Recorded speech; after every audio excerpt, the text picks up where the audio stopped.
For the first time in the history of Friday Football Live, we are on the road this week. We are live at Beechwood High School in Northern Kentucky for one of the area's biggest games of the season.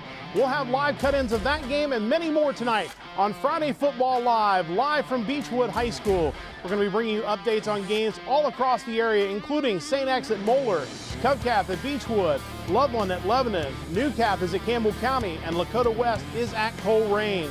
Our reporters are out in the field tonight. In fact, some of them are here with us tonight.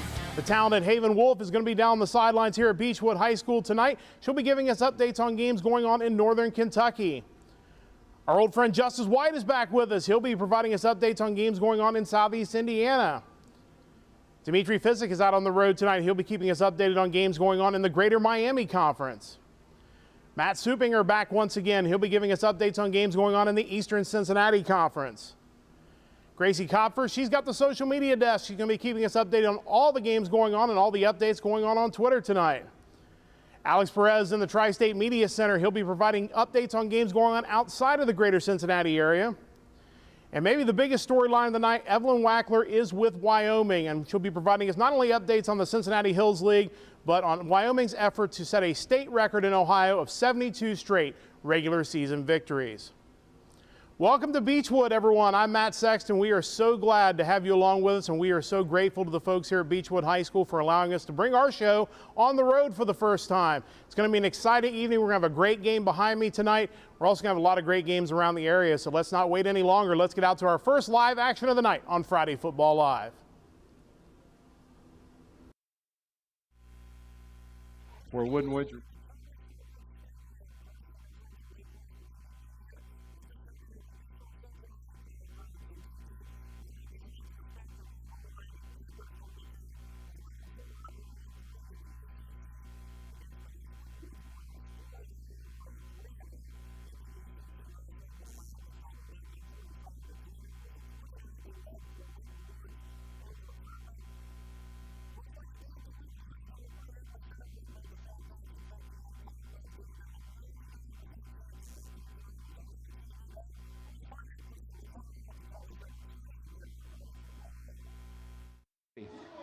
He was carrying bodies. Yeah, he's wanting to have it so no matter who they hand the ball to, be it Gooding or himself, Isaiah Zeke Garrett. There's George waiting for the snap. They're looking over to Coach Murphy on the sideline. What the play is going to be. See Coach Murphy, always intense. You know, There's a give, and they're in the backfield on him. Big tackle. You know, one of the other players for Little Miami that's number 2 in the league in tackles, 3rd in the league, is Cody Neltner. And I'm trying to see what number Cody Neltner is.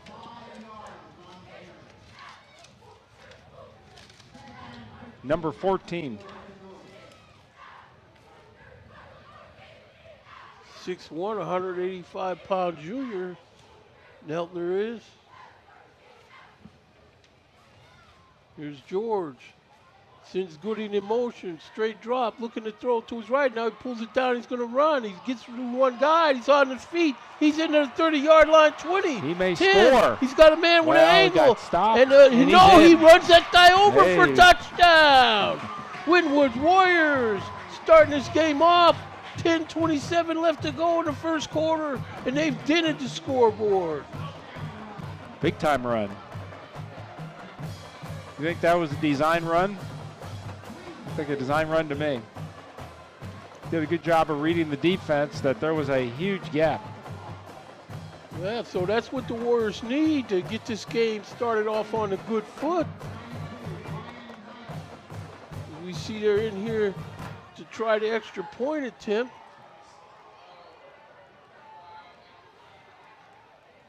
Hole is down, that kick is up. And that kick is good. So with 10:27 left to go in the first.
And there's movement along the defensive line.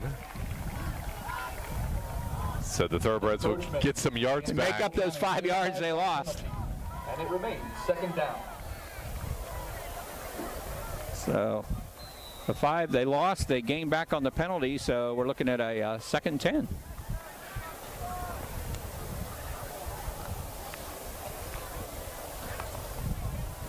So the sun is in the Camels defense eyes. As well here, as in our eyes. And our eyes too. It'll sink here soon. Yeah. Set up a screen. Nice spin move, bounces off the defender, and about 2 yards short it looks like. Looked like he may have dropped the ball but landed on it right away. Colton Smith's pass is complete to Mitchell Decker. Mitchell Decker on the reception and run, and that's going to set up about a 3rd and 2 for the Thoroughbreds. ACC. The ball is spotted at their own 40-yard line.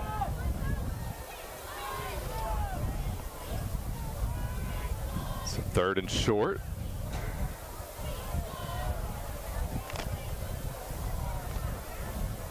Three wide to the right now. Thoroughbreds taking their time. 9:35 here to go in the first quarter. Colton Smith going to keep it, trying to fall forward. I think he's got it, but we'll have to see here. Yeah, he does. Tackled on the play by Cameron. Smith getting the first down. Vickers on the tackle as Newport Central Catholic 1st and 10 at about their 43-yard line. Colton Smith, who's 6'4", probably 220 plus. Yeah. That's if you're time to bring 3rd down. and short, yeah, I would say lead with that if you push can. forward. Yeah, exactly. Now 2 wide to each side. Offense moving the chains, and they try deep again here and cannot connect along the far sideline. Colton Smith's pass. Actually, the Camel defender might have had the best chance to catch that ball. It was overthrown. Blake Funson.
Again, Josh Ringer on the carry, runs into the center of the goal line.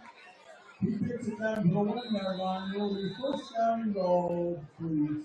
Central Colton.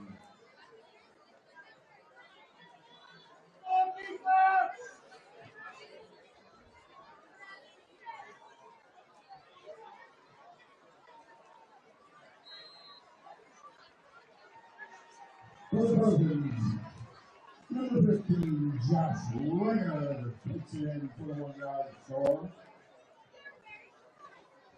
With 3 minutes and 48 seconds left in the first quarter of play, the Trojans now lead 6-0.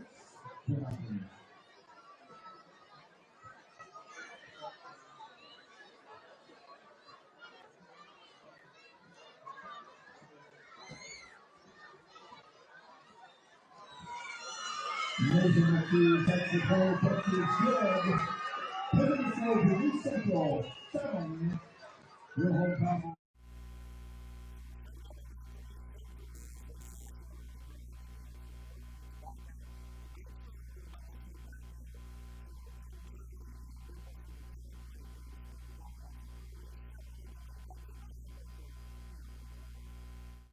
Came in from that outside linebacker position who plays a lot of snaps on each and every Friday night. He's rarely off the field, yeah.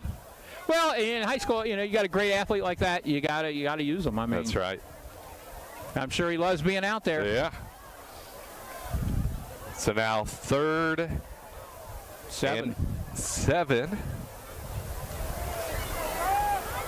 Kimball County trying to get into New Camp territory here. Looking right, steps up, gets the first down, and actually going to be quite close. I think they give him it. I think they're going to give him the forward where he was. Yep, first down. First down. So Smith on the keeper, and he takes it to the 44-yard line. So that's the initial first down of the game for the Camels. Good job by Smith. Probably checked maybe 1 or 2 progressions there and just knew right away that he could get a good chunk there with his feet and gets the first down. Now screen to the left side here. Jaden Combs. Defenders there. There's a flag. Yeah, there we go. Yep. Face mask was held. 15 against Newport Central Catholic. 15-yard penalty there. On the field. And everybody in the stadium could see that. Yeah. So a penalty.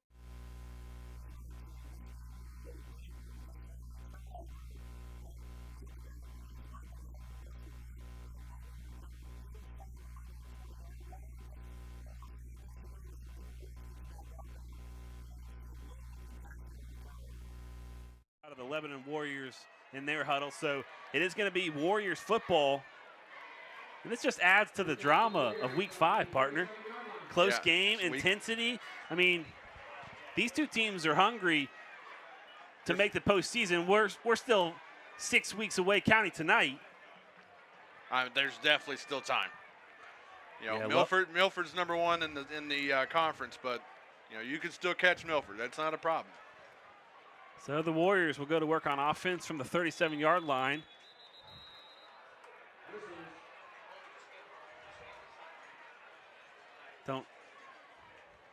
Looks like they're calling an unsportsmanlike conduct on the Loveland sideline, I believe.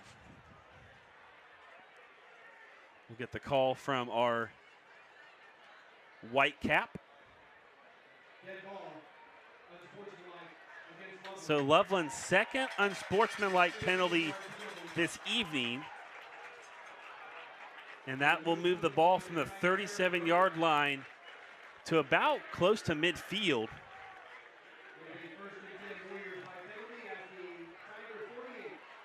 So it'll move the ball into Loveland territory. So 1st and 10 from the 38. So Lebanon basically just catches a break after a potential missed. That'd be the 48. Potential missed fumble on the punt. Now the Warriors will go to work. First time they're going to throw it in the air.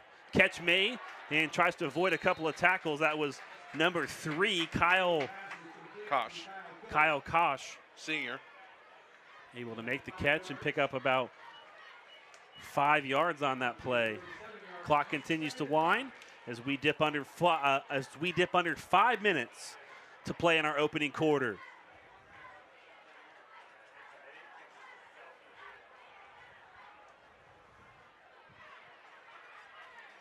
Fowler hands it off to Klein. Klein avoiding tackles and finally wrapped up at the very last minute by number 1, Julius Vorbroker, was able to get it.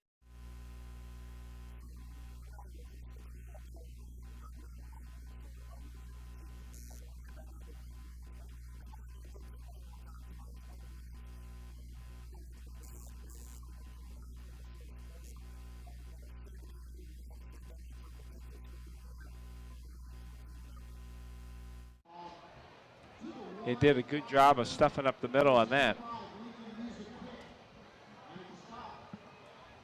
I think if Winton Woods has to, they can run it in.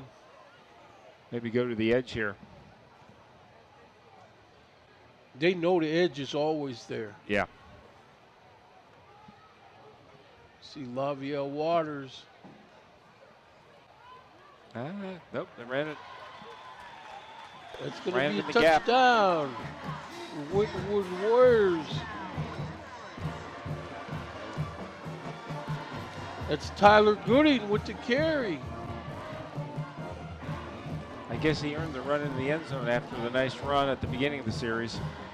And that's a touchdown. It's the Warrior offense is running on all cylinders tonight.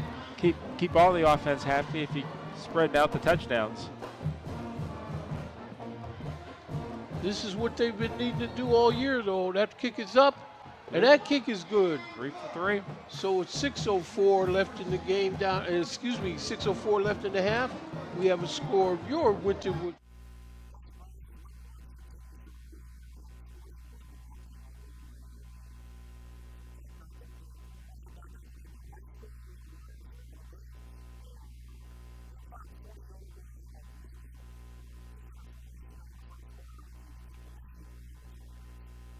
Game.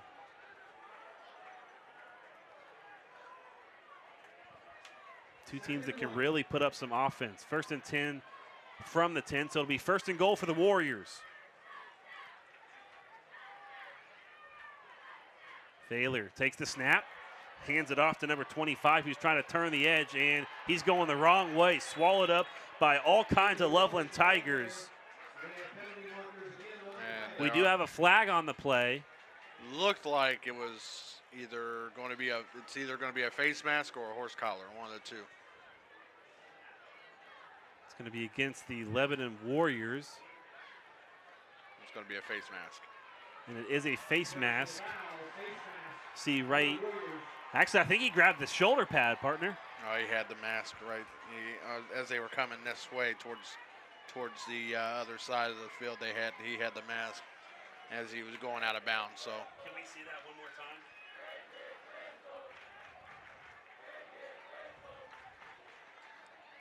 So it is a face mask. Take a look at it one more time. The ball now spotted at the 30-yard line. Right there. Okay. He had the mask. 2nd down and 20. So it's 2nd down and 20. 3:20 left to play. Opening quarter. Loveland and Lebanon all tied at 7 apiece. As of tonight, Lebanon comes in 8th place, and now the Warriors are going to burn their first timeout, and we will take a quick 30-second break. Back to Lebanon in 30 seconds. You're watching ICRC TV.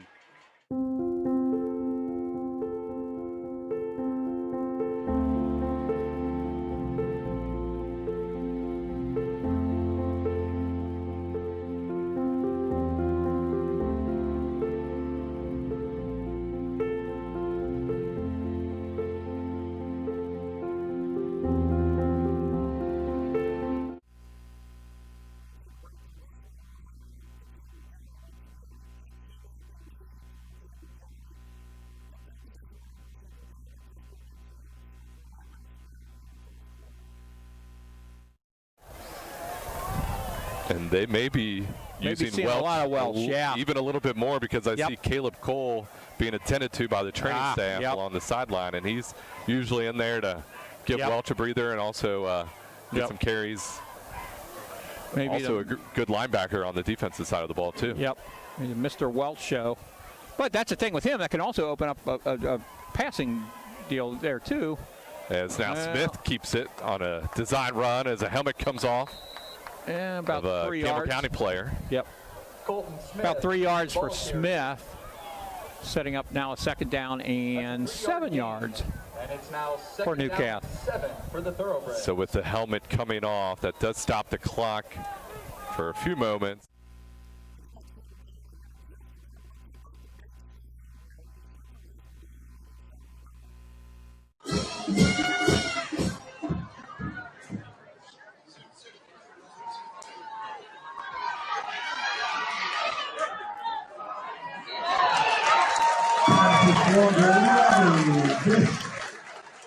Riley drops the ball.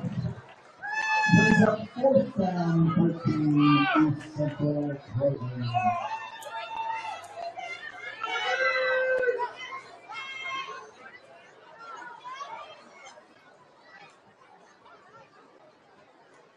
We also will let you guys know on the south end next to the concession stand. Pride Security.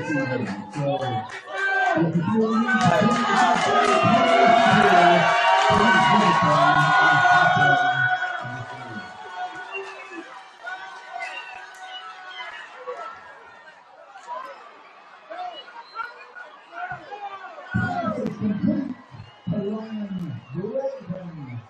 for the Trojans.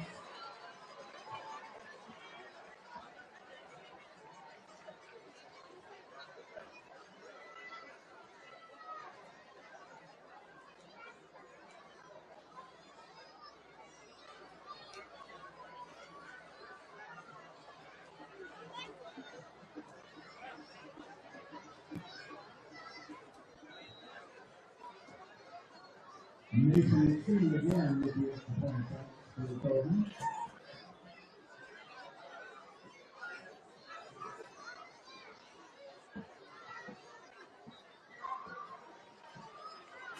McQueen's extra point attempt is good. With 11 seconds left to play in the first quarter of tonight's EI.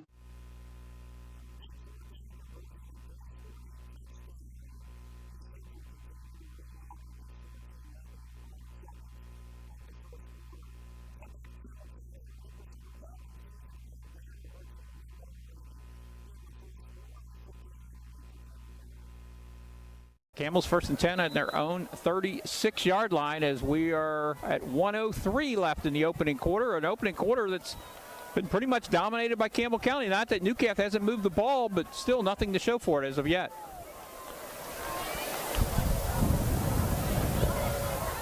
So Camels keep it on the ground on Carson first Evers, down. great run by Carson Evers. Get to midfield. Yeah, Carson Evers taking off at the football. Here we get another look. And Evers goes right through. Nice little hole there.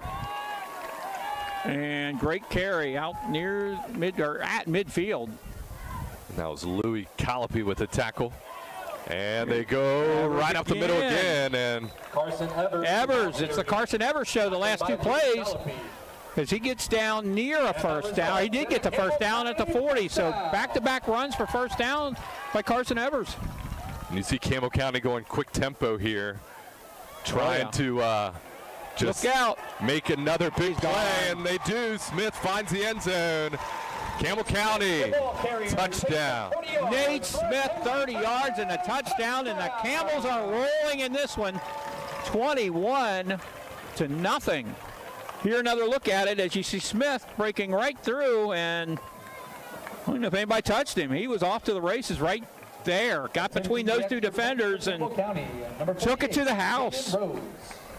So Caden Rose on to attempt the extra point try.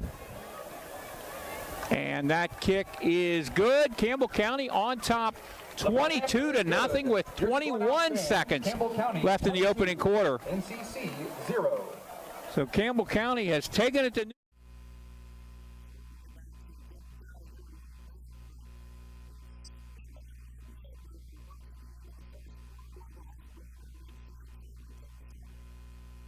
Walnut Hills. Walnut Hills. I believe the Eagles are looking for their first win in the ECC. 90 seconds to play, opening quarter. Roberts back in at quarterback, is going to hand it off to Broker. Volbroker spinning off tackles and finally swallowed up at about the 45-yard line by number 54 on the play for the Lebanon Warriors. That's Evan Black. We've called his name a couple of times tonight. Coming in to make a saving tackle. Third down and short, bring it up. It'll be 3rd and 1 for the Loveland Tigers. If you're Lebanon, you got to get a stop right here, get back down the field and score, and give yourself a little cushion. Roberts in at quarterback. They'll motion a man to the left side. That was Drew Holman who was in motion. Tigers go to the run game, and Volbroker breaks a tackle. And he's inside the 30-yard line, spot him at the 29. So Loveland, as we haven't seen a whole lot tonight, goes to the ground game and picks up a good first down. Take a look at the replay.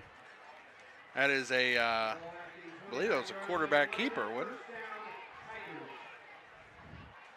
So Volbroker picks up the first down as we are inside the final minute of our opening quarter. And Loveland's moving down the field. And I think it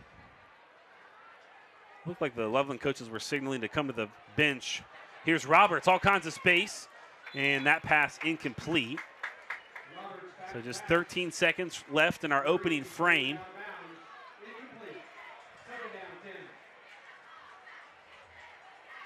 Loveland looking for either 3 to tie or 7 to take the lead. We mentioned on the top of the broadcast the last time these two teams played last year, just a 1-point game.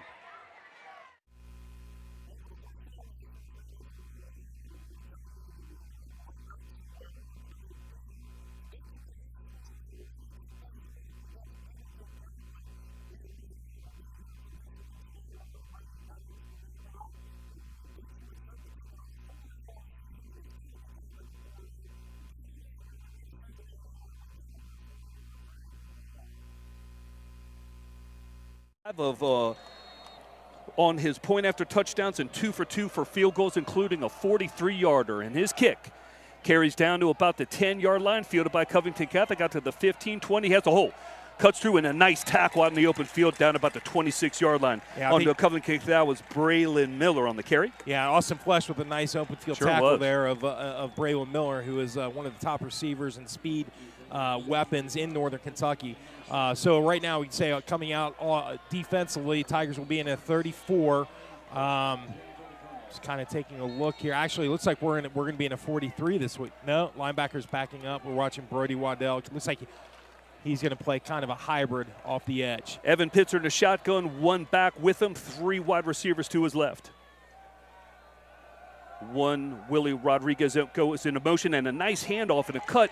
And unfortunately for Beechwood, Xander Rigler had a chance at a big play sack, but only picked up a couple yards. Call it 2nd down and 7 out ball on the Covington Catholic 28. Yeah, right there, the Cov Catholic going with their workhorse, Owen Lean, off right tackle.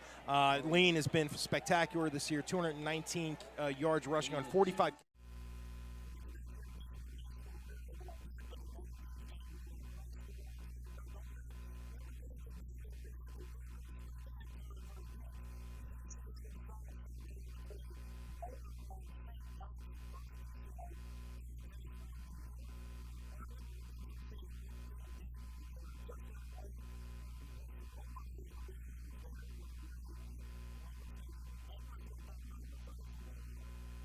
Good pressure applied there. Once again, number 7, Gus Folke coming on the blitz, and number 94, Ben Berger, who's replacing Nate Bryce, getting some pressure on Potonski right there. Yeah, number 19 is going to be the closest on the 40. He is not listed on the roster for St. Xavier, so we are trying to find his name somewhere for you guys here tonight.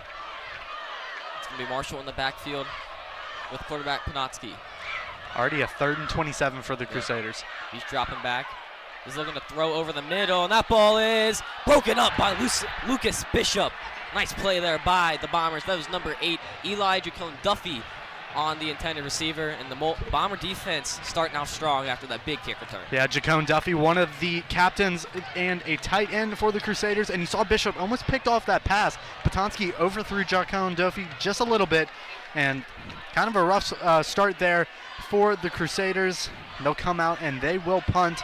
Kicker Devin Orr does not do the punting mainly for them. It's been Ethan Page, 9 punts for 423 yards, averaging just around 47 yards a kick so far on the year. Bombers bringing some pressure, not quite blocked. And Andrew Weber's going to field it around 25. He's got 30, cuts it back to the 40. Still trying to go out to the 44-yard line, and Andrew Weber, another electric returner, has the Bombers in good field position early on. Yep, Andrew Weber doing a good job taking advantage of that rugby-style kick by Ethan Page there. And, I mean, so far, special teams have been the highlight of this game. Granted, we're only 59 seconds in, but the kick returns have been the biggest story thus far. Bomber offense will come out. Number 87, Luke Clare, is back slotted in this Bomber lineup, and it's going to be number 4, Steven Napier, getting the start at running back. We know him and Jake Britt, the sophomore, number 44, will both share reps tonight. Chase Herbstreit had a few long passes last week against Whither. Really had the deep ball working on that play action.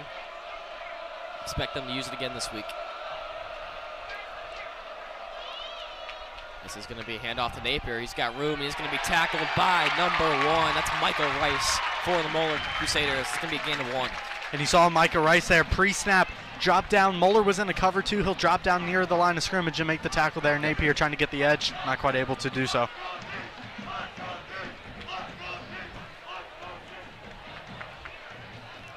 If you're looking at the Bomber student section across the way, not too many students there. They were supposed to be busing kids, but as our cameraman Jack Muthing mentioned to us, the buses never arrived at St. Xavier, so the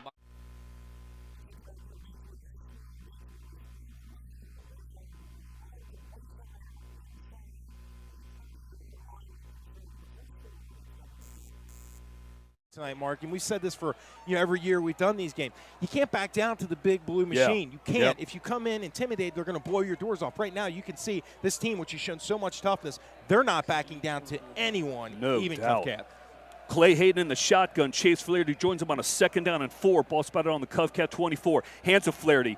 Moving forward, might pick up 1 or 2. It's going to bring up about a 3rd down and 3. Takes it down to the Covcat 23. 3rd down and 3 coming up here for the Tigers. 9:02 to go first quarter. No score. Thanks for tuning in. Yeah. Tigers first drive. And again, the key to tonight is establishing Chase Flaherty, because you just don't. You really have to be careful not to get into too much of a track meet with this Covcat team. But I'm telling you, they look good right now. This is exactly what Jay Volker wanted to see to open this contest tonight. 3rd down and 3 Tigers. Clay Hayden in the shotgun. Flaherty joins him in the backfield. 3 receivers to his left, 1 to his right. Clay gets a snap, looks to his right, still looks to his right, fades it out to the flat backfield. Flaherty out of the backfield gets a 1st down inside the Covcat 20 down to the 18. Yeah, again, just another great play by Clay Hayden, but Chase Flaherty, 7 receptions for 90 yards last week out of the backfield for the Tigers. Just, again, emerging as a receiving weapon, not just a weapon on the ground. Great play right there by the Tigers to pick up that 1st down. Sure was. Chase Flaherty's averaging 42 yards receiving and 57 yards on the ground. Hopefully he can improve on both of those tonight. 1st down, Beechwood. Ball on the Covington Catholic 19-yard line. Nice couple of pass receptions to pick up 1st downs here for the Tigers on this opening drive. Hayden in a shotgun, 2 receivers either side. Flaherty joins him in the backfield, gets a snap, looks to his left, still looking left, throws to the end zone. Open receiver. Wide open. James Cusick, touchdown. Unbelievable, Martelli. He did it again. Man. He did it again. Wide open, a perfect throw. And this air assault, the greatest show on turf, is absolutely just destroying defenses this season. They do it again to open this game tonight. What a play right there. Clay Hayden looked the whole time to his left, and he waited till Cusick opened up at about the 5-yard line. Beautiful throw, beautiful execution. Touchdown Tigers. Colson Lair out for the extra point. Colson on the season 24 for 25. He has been money. Cusick with his 5th touchdown catch of the season. And again, Clay Hayden now with 19. There we go. Let's get extra point is up and good. Mark Towie, 19 touchdown passes versus only 2 interceptions. Now tied again for the lead in the state of Kentucky. He just continues to shine. That was a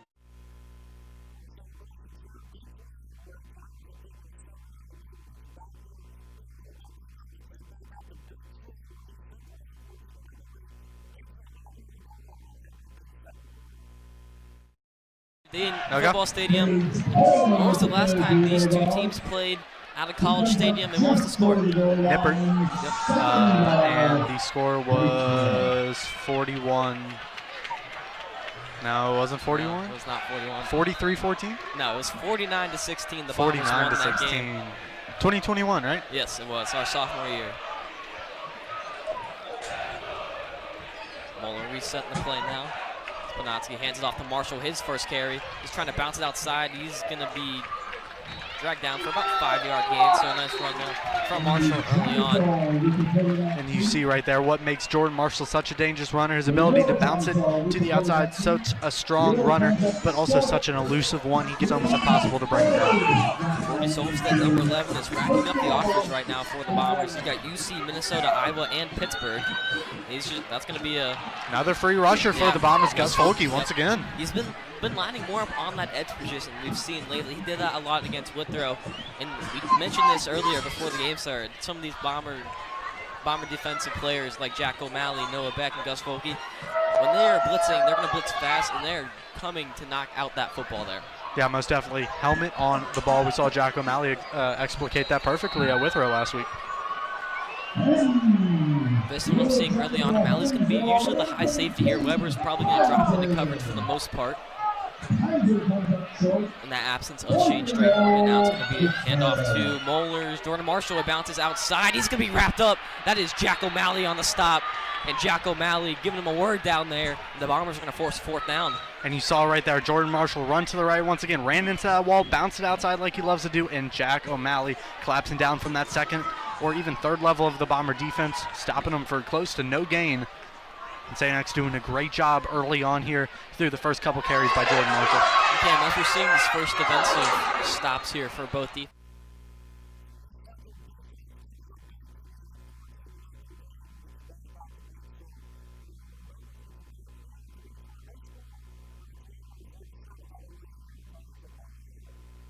Ball 37 times, 150 yards and a touchdown in Covcath's 31-14 victory over the Tigers. Like to keep him down under that tonight. Pitzer comes out on a big 3rd down and 9. 2 receivers to either side. Lean joins him in the backfield. The snap to Pitzer. He looks to his right, still looking. Gets some pressure. Throws underneath. Intercepted! Beautiful interception. Who is that? The safety jumped out. It might be Fryman. It is. Tyler Fryman, freshman, makes another big play. You can see that there's something special about him that not a lot of, you don't see it very often around here. He's got that athleticism that is so special and so unique. Makes him one of the top 100 baseball players in his age range in the country. And he just made an unbelievable play right there. And again, we're just making big play after big play. He did a great job jumping that route. Yeah. Pitzer looked to his right the whole time, and at the last second came back across the middle. Fryman jumped the route. 1st down Beechwood. Ball spotted on the Covington Catholic 38. Sudden change here. Yeah. Do we go to a quick shot here to the end zone? Let's see. Mark Beechwood, defensive back, 6 interceptions, now 7, tied for top 10, tied for 8th in the state. Hayden in the backfield, 3 receivers to his right, 2 at his left. Has some time, throws to his left. Complete, out to right through, no, incomplete. A great job on the Covington Catholic by Andrew Bessler on the coverage. It went through his hands. Chase Flaherty almost caught it. It would have picked up about 7 or 8 yards. Now it's a 2nd down and 10. The ball spotted on the Covcath 37. Yeah, this is a big defensive series for Covcath. Yes. They don't want to go down 2 scores and have to climb themselves out of that hole. But again, it would just be so big to put more points up on the board. Look at this, Jeff Ruby right below All us. right, there you Coming go, in man. In a UK jacket. Louisville Man. jacket. Holy moly. I got to get one of those. You need a Churchill Yes. Downs on the back of that sucker. Look Man, at that, you dude. know, he needs a jacket to come here with our pictures on the back. Man. All right, here we go. 6:20 remaining. Beachwood with a 7-0 lead. 2nd down and 10, Clay Hayden in the shotgun. He looks to his right, has time again, throws deep down the field. Caught! Yeah. First down inside the 20. I believe that is Erdman? No, I'm sorry. Cusick again. Cusick's having a great game. Had a touchdown earlier inside the 20 to the 18. Yeah, so let's just talk about it again. I'm going to say it again. Jack Meyer with a great blitz pickup at his right guard spot. Covcath brought a blitz through the B gap, and he just stonewalled the linebacker that was coming up to allow Clay to have just that little bit extra time to find the open receiver, James Cusick. Great pickup there. First down, Tigers inside the Covington Catholic 20. 3 receivers line up to Clay Hayden's right, one to his left. He hands to Flaherty. Nice hole here. There we go. Flaherty goes inside about the 11, almost to the 10. A nice pickup, about 7 yards on first down there. Yeah, nice job by the entire offensive line right there. So at this current juncture of the game, 5:39 remaining in the first quarter, Beachwood's controlling the trenches. Yeah. And I think that, again, as I said earlier, I think Covcath's a little rattled right now. I don't think they expected the blitzkrieg early like this. 5:27 to go. First quarter clock running. Beachwood facing a 2nd down and call it 5. Ball spotted on the Covcath 12. Clay Hayden comes out of the huddle. Chase Flaherty joins him in the backfield. 3 receivers to his right, 1 to his left. That's Cusick. Clay gets a snap. Again hands to Flaherty. Has some room over to the right. Started that way and cut it back up. Might pick up 1 to about the 11. Going to be a 3rd down. Call it 3. Yeah, just a little chase there, a little off balance when he got the handoff. Otherwise, he might have had a shot to pick up the first down. Had some nice room there, but just couldn't regain his footing. So a big play, 3rd and 3. Mark Talley, what do you think here? You know what? I would kind of do those quick throws again because Clay is not getting any pressure at all on him, Murph. I mean, he's having time back there. Look for Tyler Fryman over the middle here. Hayden in the shotgun. 3rd down and 3. Ball spotted on the Covcath 11. Or no, that's Fryman in the backfield on a shotgun. He's going to run it. Wildcat. He's got room. 5, 4, 3, 2, 1. Touchdown. Tyler Fryman, Wildcat.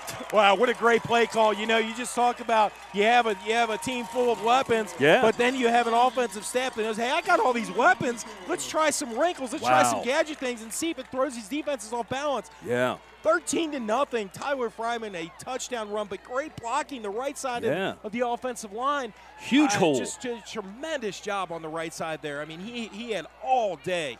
Colson Lair coming out for the extra point. 4:26 to go first quarter. Snap is back, hold is down, kick is up, and money. With 4 minutes and 26 seconds left to go in the game, in the first quarter. Beachwood 14, Covcath nothing. Thanks for tuning in.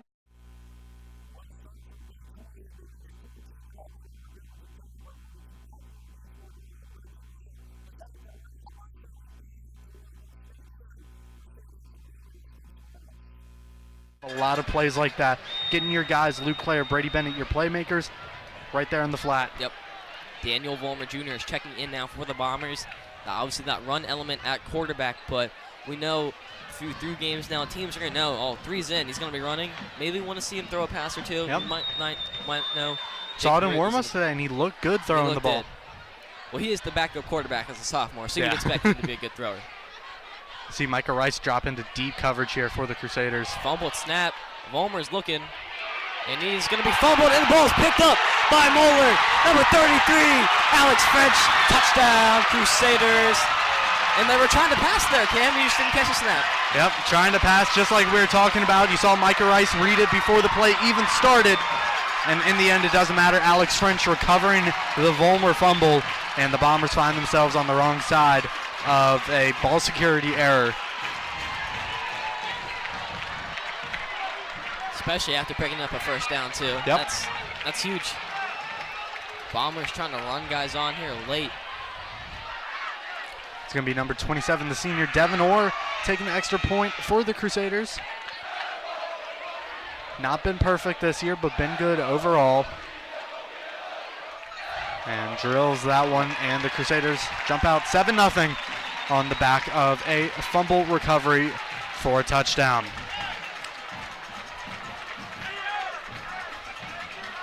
Yeah, just crucial mistake.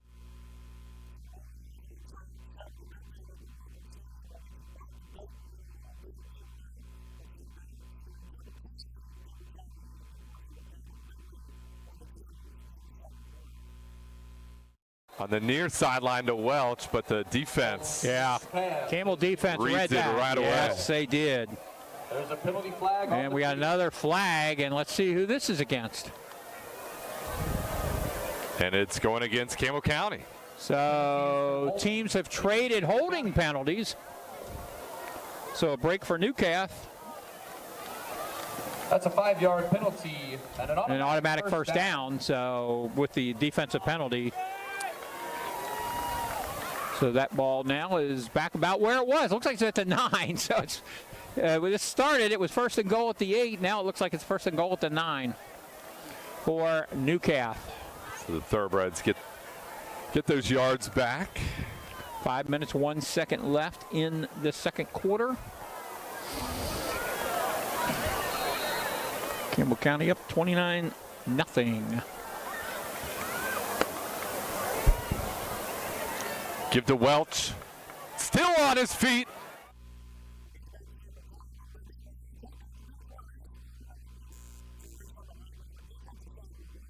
Campbell, go! Get in Xavier there, Campbell, son. go! That is Xavier a touchdown, Campbell, go! Pick 6, Xavier Campbell!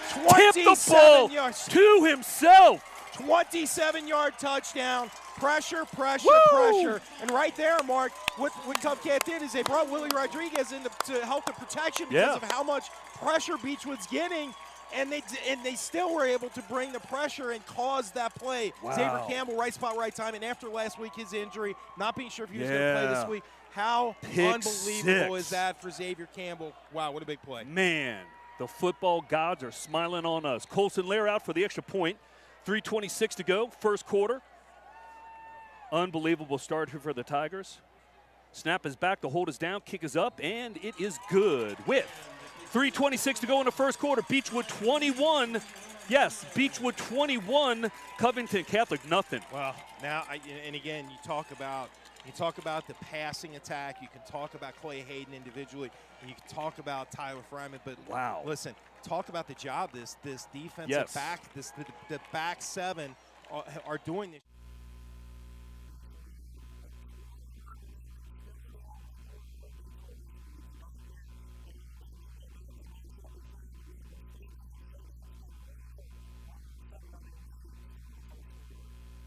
There you go. Outside is going to be tackled by number 6. A wrestle down to the ground. That's Lincoln Murphy. He had space there, but a nice gain is going to bring it down to third and medium. Yeah, and Lincoln Murphy, a guy for the Crusaders, has had a good start to the season thus far.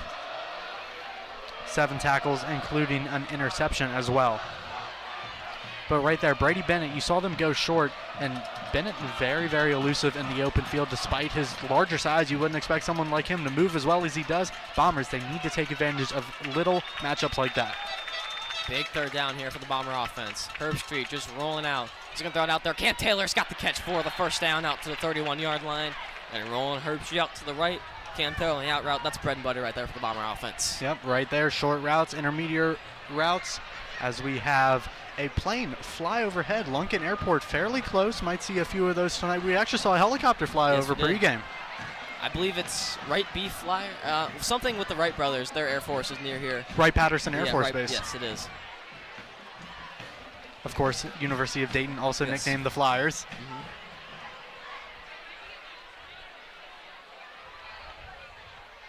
Checking the sideline for some plays now. It's Herbstreit.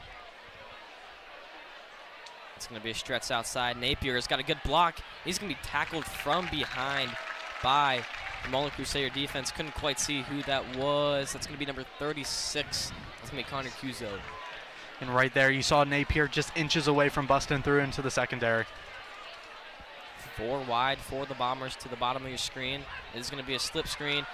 A nice tackle by the Moeller defense. That's Alex Cuso again, Connor Cuso. The Bombers quickly behind the chains, and he read that like a book. Good defense play. Cuso, great job right there. As soon as Brady Bennett got the ball, Cuso all over him. And you know the Bombers, they got to be multidimensional here. Can't go all plays at the line. Can't go all stretch runs. You know you got to keep on switching it around. Keep Moeller on their toes.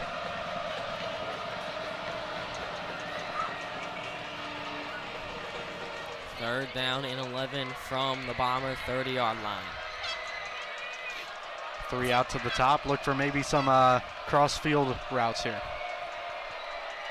Herbstreit throws. This is going to be, oh, Brady Bennett. He's deflected away by number 1, Micah Rice, and number 4, Griff Daly. And Moeller secondary playing well, especially Micah Rice, who's got a few tackles already on the game. Yep, good showing from him so far. And you saw Chase Herbstreit there trying to thread the ball into almost double coverage. Actually kind of got it there, got right around where it needed to be. Brady Bennett, unfortunately, not able to pull it in. Credit to the Crusader defense on a good play there. Preston Smith returning for Moeller. Maxim, a better punt this time. Lucas Bishop is looking, and Preston Smith has all the way back, 2 inside his own 30. 2 there. It's Josh Dennis on the tackle. Nice play by the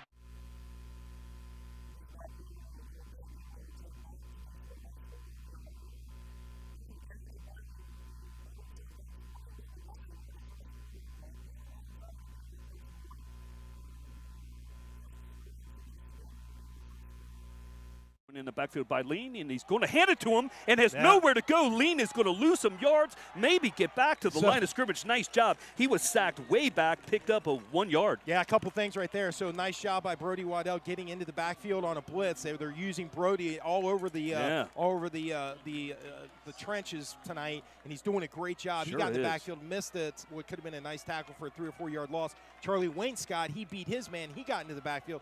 He made contact, but the rest of the defense, again, gang tackling, was able to bring down the ball carrier. 2nd down and 9, 1:32 to go, clock ticking first quarter. Pitzer has 2 receivers to his left, to his right, joined in the backfield by Owen Lean. He gets a snap, looks to his left, now flips over to his right, has some time, going to get some pressure now. People wanting a holding call aren't going to get it. Complete to the Cove Catholic receiver.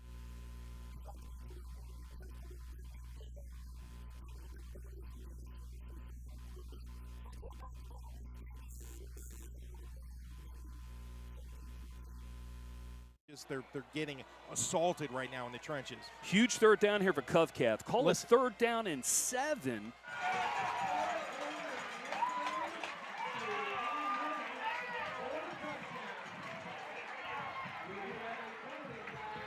There is a flag on the play.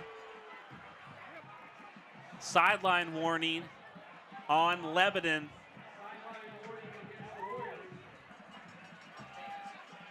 So the touchdown will count. Carson Forte on for the extra point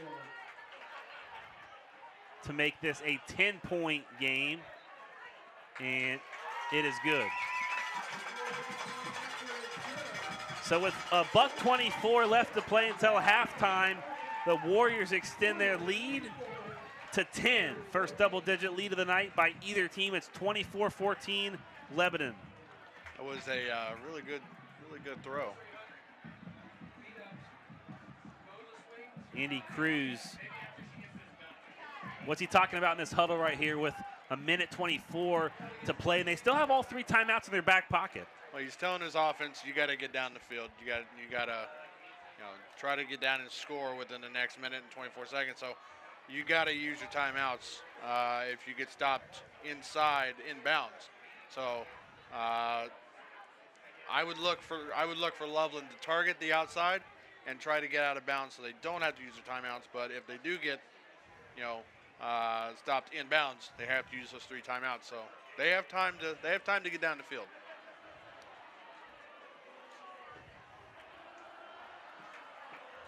Carson Forte will get set to kick it away with his right.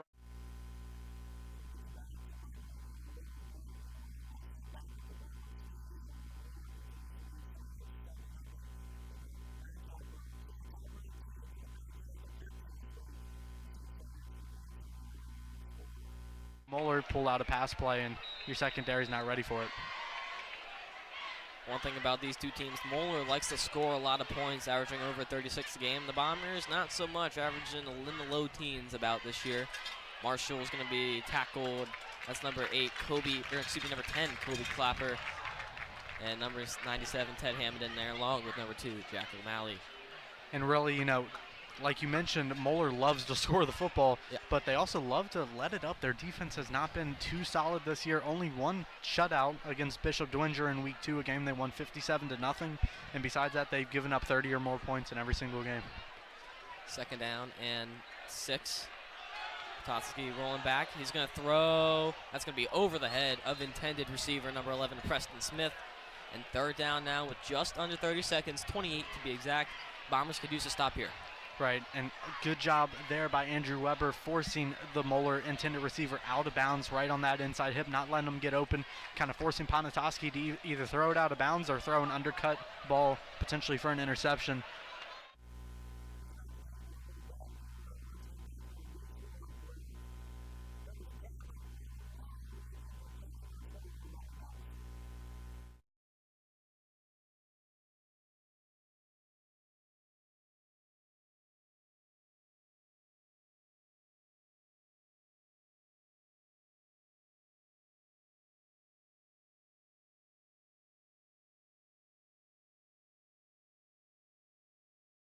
Slightly rushed throw by Ponatoski again. Ted Hammond.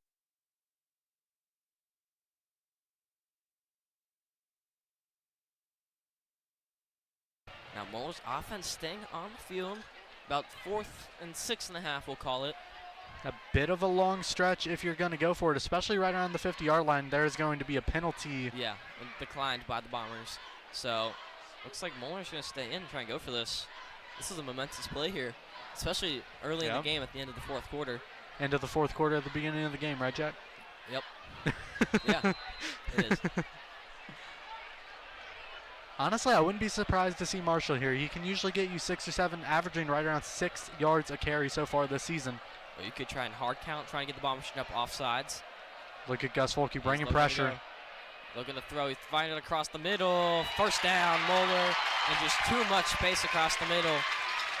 And Moeller's moving the chains easily here on this drive. And that's something you're going to see there. Gus Folke, one of those linebackers, you know, coming down to the edge, deserting that middle of the field, kind of dedicating themselves to getting pressure to avoid, you know, Moeller being able to complete a pass. Good reception there by Preston Smith. Refs stopping the clock here, trying to get the Bombers players on the field. Moeller did substitute there, so they do have time. Except the ref usually supposed to go up to the center and say don't snap the ball, except they just call a timeout. 6 seconds to go. We'll see if Moeller runs another play. 3, looks like 2, yeah, not going to. 1, and they won't. So end of 1 so far. The only scoring here from Dayton Welcome Stadium. A fumble recovery by the Moeller Crusaders at the end of 1. Bombers trail 7-0. Make sure to stay tuned. You are watching St. Xavier football on ESPX.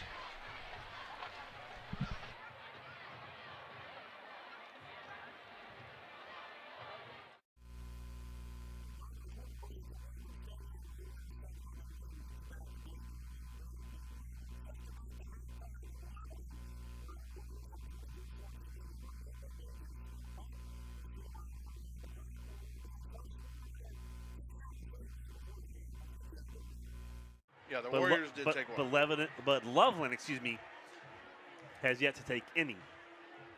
41 seconds till halftime. Luke Fahler in at quarterback for the Warriors. Cam Williams in motion. Rolls out to his right. Pressure coming. Throwing and intercepted. We'll see if he got his feet inbounded. He did. Loveland football. Here comes the laundry.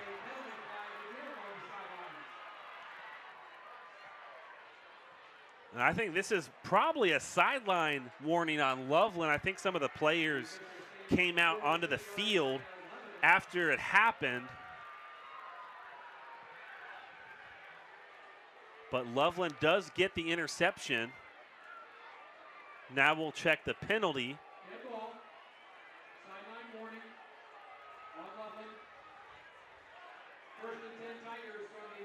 So it is a sideline warning on the Tigers. You just can't come out on the field after you know, a play like that. You gotta keep your excitement on the sideline. So 1st and 10 for Loveland. Tigers going to throw one downfield and nobody home. Loveland was trying to hook up with Julius Vorbroker. Looks like it was number 11 on the tackle for.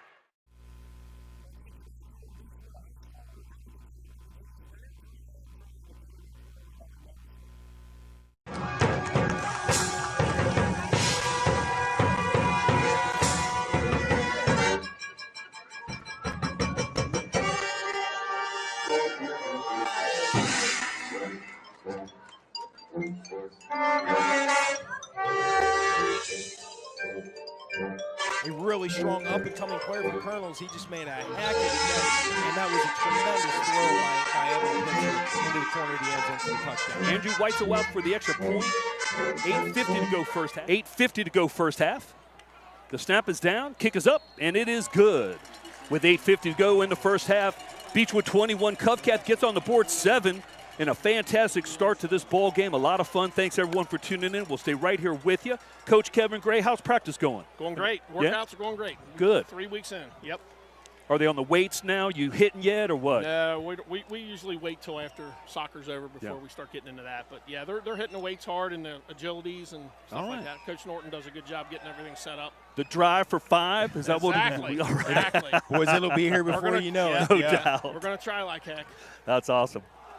Coach, tell us about your senior class this year, and just tell me, some names that we can expect to be big players this year that we might not have talked a lot about in past years. I think we'll have 6 or 7 seniors. Awesome. Obviously led, Michael Detzel will be back. That was in the starting lineup. We got some senior pitchers that are going to have to step up like some guys did last year. Excellent. And give us some good innings and. They're working hard. They really are. Really can't wait till spring to call some games this year. Coach, have a great time. Thank you. Covcath kicks off. 8:50 to go first half. Beechwood 27, 21, Covington Catholic 7. I'm projecting here. Erdman and Cusick deep for the Tigers. It's a squib kick, which Erdman will field at his own 10. He's going to pick up some blocking, cuts it up at the 20, 25, 30, goes outside. If he can get by one more guy, had a little bit of room. Takes it out to the 34, though, 1st and 10 Tigers. Yeah, just a beautiful return again right there. I mean, just, tough as nails, but went right up the middle and was able to shake off a few tacklers. So.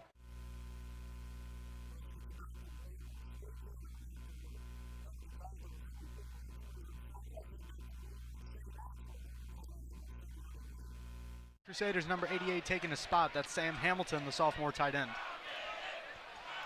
A little heavy package here for Moeller. Expect a run play. Something quite similar you'd see St. X do near the goal line as well. A fun fact for the Moeller offense, Jordan Marshall has 5 rushing touchdowns and 5 receiving. He accounts for over 40. Workhorse. Yes. It's going to be a handoff up the middle. Bounces outside.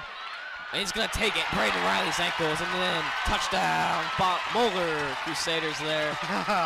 And you saw Jordan Marshall there. Looked for the outside. Realized he wasn't going to get there. Cuts it back inside. Slips right between Jacko Matley and Braden Riley. And hits the sensei pose. Something we see Brady Bennett do quite a lot so far at the beginning of this year. Moeller on to attempt the PAT. 10:20 remaining in the second quarter. St. X running a man on late. Again, issues getting players on the field. The kick is up, and it is way good. Moeller takes a 14-0 lead over the St. Xavier Bombers. And right here, look back at that whole offensive possession for Moeller. Short.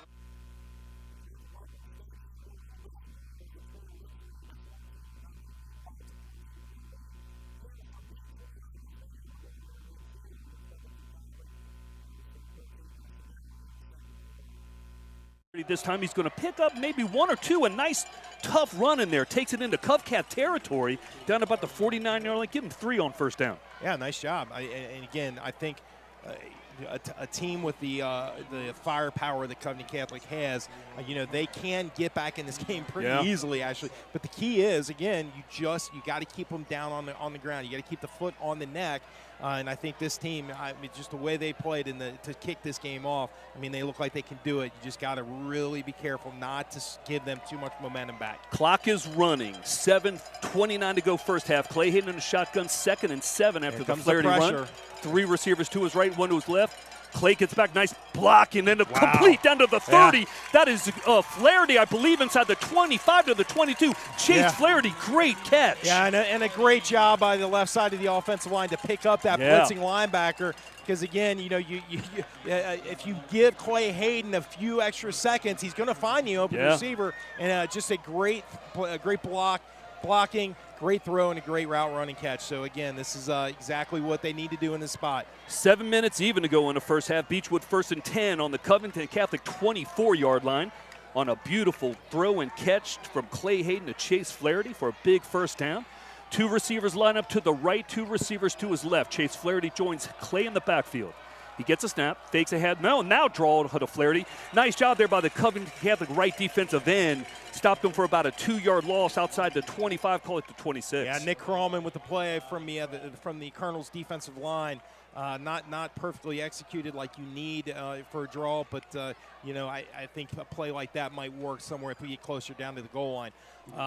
It's going to be interesting to see what Willie Rodriguez's condition is right now, because again, you kind of take the head off the snake sometimes. That's what you need to do to win big games like this. Call it a loss of 3. 2nd and 13, ball spotted on the Beechwood 27. Clay Hayden in the shotgun. He looks to his left. Got some time, got plenty of time. Throws back to his right. Complete to Fryman. Going to pick up the original loss and maybe 1 or 2. They're going to spot the ball at about the 23. Call it 3rd down and maybe 8 for Beechwood. Nice job by the Covington Catholic defensive backfield. The protection was great there. Yeah, the play sure couldn't find an opener. So, had that defense.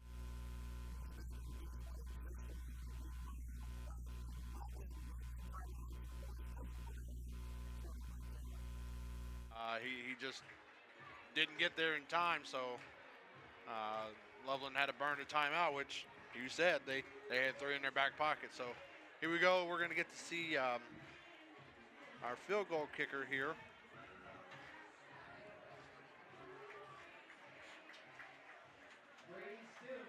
Brady Stidham. So a 39-yard field goal attempt by Brady Stidham to send us to halftime. Snap is on the way. It's a little high. Kick is on the way. Good. It's good. And Loveland puts 3 points up on the board, and that will send us to halftime. 24 minutes of exciting football. We still have a whole second half coming your way. Both teams are heading to the locker room. We're heading to halftime. It's halftime here in Lebanon.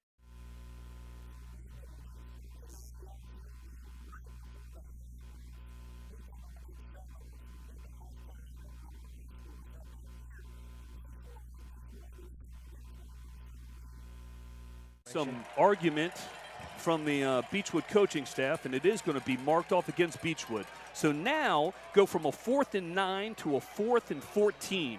The ball is spotted all the way out onto the Beechwood 28-yard line. Still going to go for it again. Here we go. Especially at this angle, we can usually see something. I didn't see what that was. I couldn't see either. 4th down and call it 14. The ball is going to be snapped from the Beechwood 28. 3 receivers to line up to Hayden's right, 2 to his left. Clay gets a snap, has some time again, looks to his right, looks deep down the field. Oh, just overthrown. The ball was incomplete, intended for Fryman, I believe, down at about the Covcat 15. It falls incomplete. Yeah, and right now, and what happened there on that play was Covcat dropped their linebackers back into coverage in the middle of the field, which made it hard for any of the receivers to get an opening in that defensive backfield. Cash Harney playing safety tonight. Braylon Miller, they just did a great job to prevent Beechwood from picking up that first down. And now, again, talk to Coach Gray. Again, this is it's got to stop him here. Yes, sir. You let him get back in the game. They got the momentum. Yeah, I mean, you can't let him score on this drive. 5 minutes to go. Be nice to get to halftime with the 21-7 or more than 21-7. 5:09 to go, second quarter, first half. Pitzer in a shotgun, 2 receivers to his right, 1 to his left. Lean joins him in the backfield. Pitzer's going to take it on a run to his left. Got a little bit of a hole there. Picks up about 6, maybe 7 out to about the 36. Yeah, nice job by the Covcat left side of the offensive line. They got some blocks there. We had some questionable blocks there for sure right in front of us. But again, Pitzer's. In a situation where you've got Willie Rodriguez not in the game, sometimes the best thing to do is just give it to the best athlete remaining. Right now, that's Evan Pitzer. Well, Willie's back in the game. Good to see him back. Willie right now, right side of the field in the middle of 2 receivers. 2nd down and 2, Pitzer. 3 receivers to his right, 1 comes in motion. Now 2 to his left. Pitzer gets a snap, looks out to his over to his left, getting some pressure now. Starts to run, gets hit hard. Xander Rigler, good tackle. Going to be enough for the first down, though. Take it out to about the Beechwood 39. Yeah, and I'm not sure if you saw what happened with the Rodriguez coverage when Chase Flaherty saw that Willie was out there in the middle of those 3 receivers. He kind of floated out to provide a little bit more protection against Rodriguez. he was the first option for Pitzer on that play. Pitzer saw that and then realized that he wasn't going to be able to get it. So nice job by the defense. They're covering him really nicely right now. Clock running 4:02. Willie checked out of the game again. He's laboring. 3 receivers line up to Covington Catholic's right, Pitzer's right, 1 back in the backfield. Pitzer gets a snap, hand is off to Lean. Lean goes to the right, has a room. Xavier Campbell chasing him, 1 man to beat. Can he get by him? Still running inside the 30, down to the 25, to about the Beechwood 20, tackled out of bounds. Big pickup, 1st and 10, Covcat at the Beechwood 20-yard line. And this is exactly what Covington Catholic and Eddie Evanston were looking for right now. Again, they're not accustomed to being down 21-0 to anyone. They scored the touchdown just a few minutes ago, and they get the stop, and now, you get the long run from Owen Lean. Look, Owen Lean, he's a stud. He is a monster. He's one of the best backs in Northern Kentucky, if not the state. You can't allow them to start moving the ball on the ground with him. Clock stops, 3:42 to go first half. See if the Beechwood defense can blow up here. We need a big play here from it. Who's going to step up and make the big play right here? 1 receiver lines up to Pitzer's right, 2 to his left. Lean joins him in the backfield. He's going to be a keeper. Pitzer can't tackle for a loss. Okay. That's a 2 or 3 yard loss all the way outside the 20. Nice play. And Brody Waddell just looking so spectacular to start this game. We haven't seen much of him this year, but I think he's been kind of getting his football legs back and getting back into the swing of things. But look, he's a Waddell. Yep. We saw Austin Great Waddell for the last 3 years provide so much toughness and so much leadership. And right now, Brody looking like his older brother out there, and he's made several big plays, and that was a very big one. Clock running, 3:13 to go first half. Pitzer gets a play from the sideline. It's going to be 2nd down and 11. The ball is spotted on the Beechwood 21. Beechwood leading 21-7. Covcat needs a touchdown here. Beechwood defense needs a stop. Something's got to give. Willie lined up at right tight end. He's on the line. 2 receivers. Now we're going to get a timeout here called by Covcat. They're 2nd of the half. 2:55 to go. Covcat facing a 2nd down and 11. Right. Everyone can kind of catch their breath here, Coach. While what do you think? While we're doing that, I'm going to give a couple scores from our friends in Campbell County. Campbell County, Katie, is that right? Campbell County's winning that game?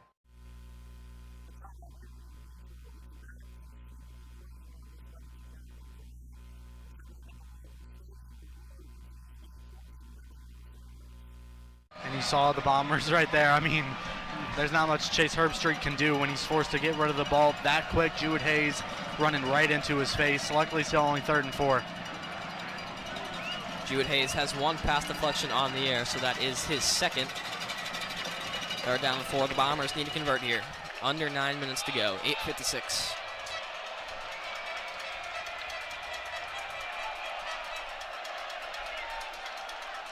It's going to be a misdirection handoff. Jake Britt trying to run. He's going to not go anywhere.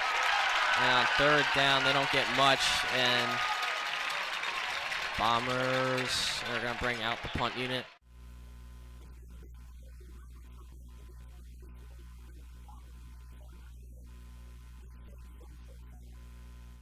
And that's something you're just going to have to clean up. Yep. Still luckily fairly early in this one, but you're down 14-0, and that mountain's not getting any flatter. Kick for Maxim. It's going to take a Moeller bounce. That's going to bounce a little bit, but not much for the Bombers. It's going to be around the 31-yard line.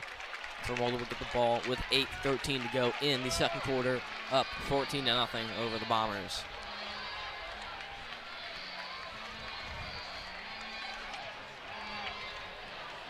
This Bomber defense needs some momentum here. They've been struggling on the run game here. Got to make something happen.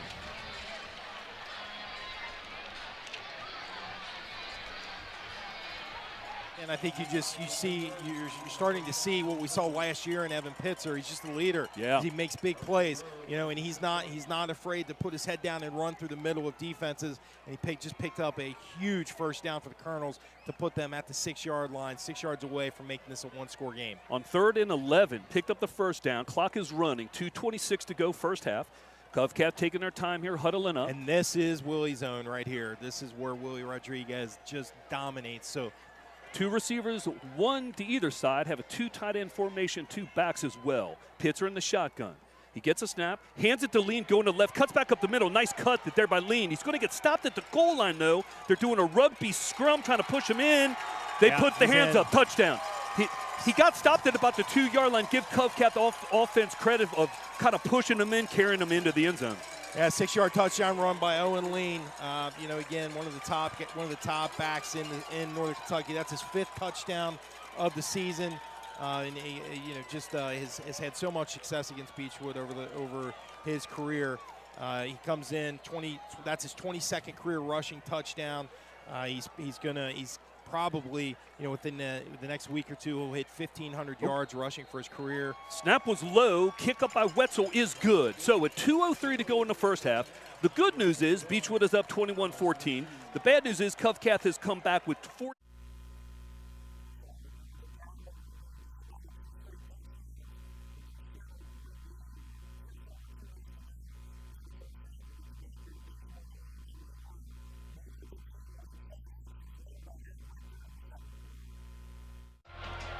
Looked like a botch play, maybe a low snap, but either way, the Bomber defense needs a stop here. Yep, 3rd and 10. Got to assume passing play, 4 out, total 2 to each side.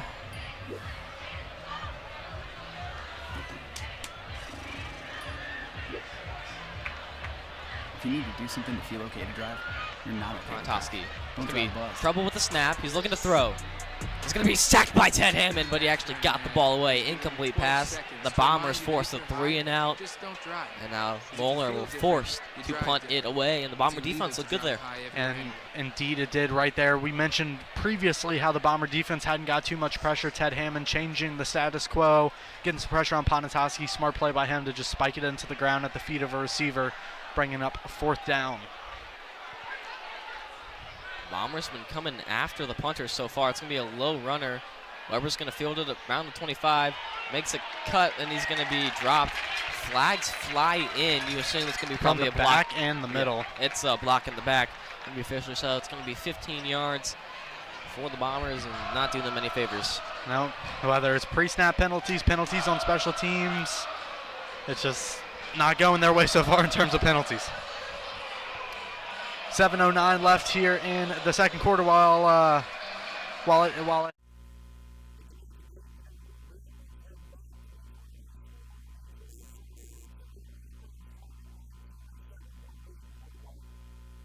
There we go. At the 45-yard line, brought down hard. Beautiful catch and throw again. Yeah, that's exactly what we needed to kind of, get the, kind of strangle momentum back in our corner. Again, Erdman just a spectacular receiver. That's a big play, Coach. They're going plenty of time. Yes, sir. 2 timeouts. 2 timeouts. Oh, that's right. Thanks, Coach. 1:44 to go first half. Hayden again in the shotgun. 3 receivers to his right, 1 to his left. Flaherty joins him in the backfield. Clay gets a snap, looks to his right, throws to his right, quickly complete by Talon Lindner at the 40 inside the 35 to the 34. Runs over a Colonel for a first down. Yeah, if he can get the time, and if he can find receivers with just a little bit of separation, he's so dangerous. Talon Lindner just proven to be a very reliable weapon for Clay this year. Big play by Talon. First down, Beechwood. 3 receivers to Hayden's left, 2 to his right. He gets a snap. It's kind of low. Has some time. Throws over the middle. Complete. And hit hard. Down, but going to pick up about 4 or 5 yards. Luke Erdman took a big hit there. See, the refs are talking here. See if they're going to call a targeting. Is the flag down? It is. They might call a 15-yarder here on Covcath. See what they call. The flag is down at about the the Covcath 31. Erdman took a real hard hit to the back. He picked up about 4 yards on the play. See what they call. See what they call here. Coach, what do you think? Personal foul. Targeting. Yeah.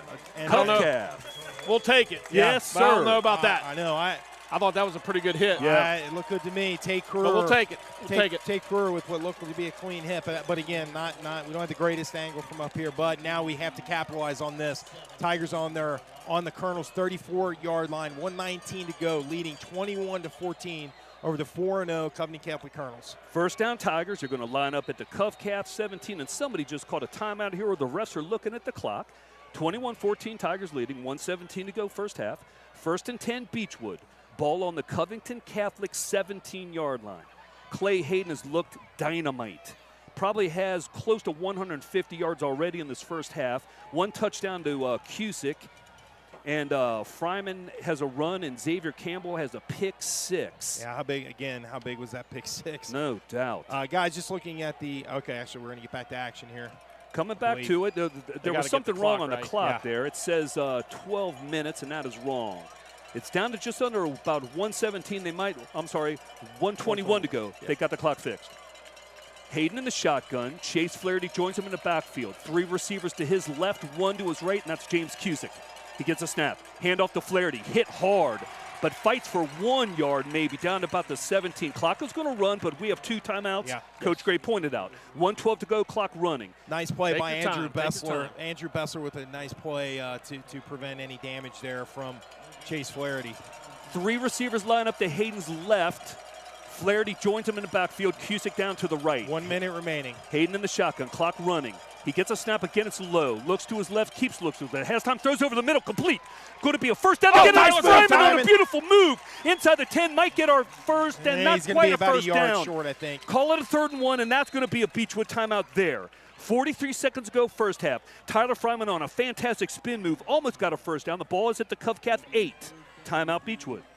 Coach Tyler Fryman, how about his first 5 games this year? You know, I've been telling everybody, they're like, man, that Fryman kid's a really good baseball player. I said, yeah, you need to come on Friday nights because I don't know if he's better than baseball or football. I'll be honest with you. He is just, he's a stud, man. Yeah, now on the season, 5 receiving touchdowns, 2 rushing touchdowns. He's got close to 500 yards receiving. He and Luke Erdman in the top 10 in most state rankings. I mean, it's just been remarkable what they've been able to accomplish. But again, you're talking about it takes an army, and right now, you got the coaches calling great plays. You got Clay Hayden playing out of his mind. I just, can you imagine defending this team? So guys? I just got a text from Steve Fromeyer. Yeah. He said, new rule, Love that guy. Receivers receiving the ball are defenseless, and the opponent must attempt to wrap on the hit. Good call. Thank you, Steve. Unless contact is incidental. Thank you for that. 3rd down and 1. I'm not the smartest guy in the room, but Covcath has to get some pressure on Hayden. Well, I'll tell you what, all day. Steve Fromeyer is pretty smart. Steve, thanks for checking in with us. Yes, sir. One of the best guys in Northern Kentucky. No doubt. 3 receivers line up to Hayden's left. Here we go. Cusick to his right. Erdman? That's Erdman and a Wildcat. Erdman gets a snap. It was Bo over by chair. Flaherty's block. Unfortunately, he tripped. He cut it upside, gets it to the 9. Might be a loss of about 1. It is. See what Beechwood does here. It's 4th down and call it almost 3. Ball spotted back on the 10. Looks like the offense is staying out. Well, I think right now Jay Volker and Clay Hayden are saying, you know what, we got one of the best offenses in the state. We put up 2 touchdowns quickly on this team. We need 2 yards. Let's throw our best play at them. Yeah, Beechwood's going to let this clock run. It looks like they're going to call one more timeout here. They might bring out the field goal team. The clock is running 7. I'd kick this. Yep, 6, 5, 4, 3. They're going to stop.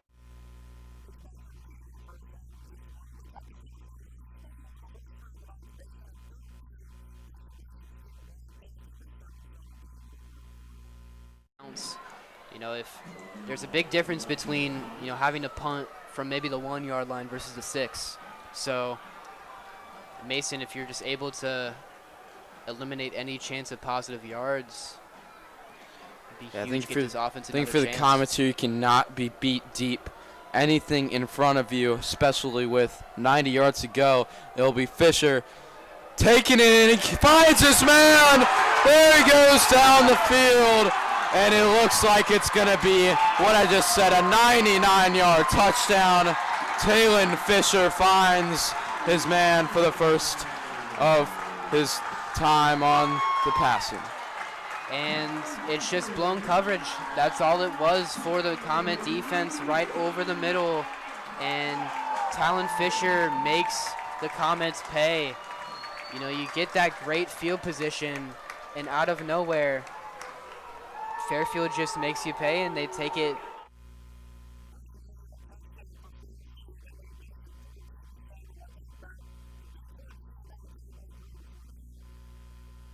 Kid can knock it in from 50 wherever he's at on the field. Everyone's lined up. Snap is back, hold is down, kick is up, and it is money. Good. Yes, money. So yes, big. sir. Colson So Lair big. nails a 27-yard field goal as the first half ends. Beechwood 24, Covington Catholic 14. Thanks for tuning in. Hope we're going to stick around here. This has been an exciting game, guys. Oh, my gosh. Fantastic. Yeah. Well, I just a couple of things. First of all, you just have to –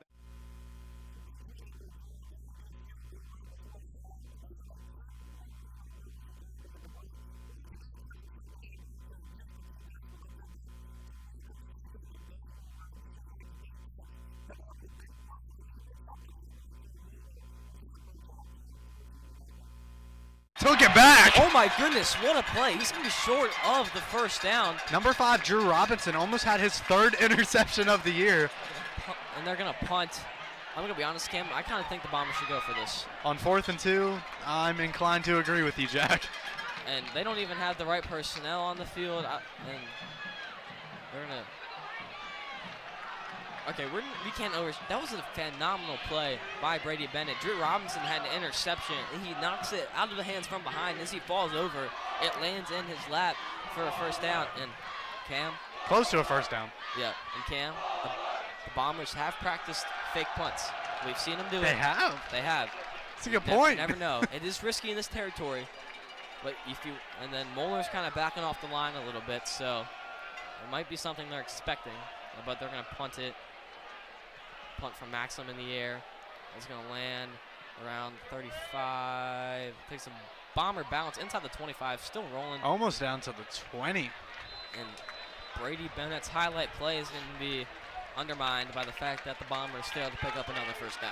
Yep, close but no dice. 4th and 2. They'll come up short, punt it away, and Coach Specht will place ultimate trust in Coach Jake Broadbeck's defense to get a stop here, trailing 14-0 with just around 4 minutes left here in this first half. Game, you got the stats with you. How many turnovers have the Bombers forced this year? Fumbles and interceptions. Fumbles and interceptions. They have They have caught 3 interceptions and they have forced 2 fumbles, so 5 total on the year.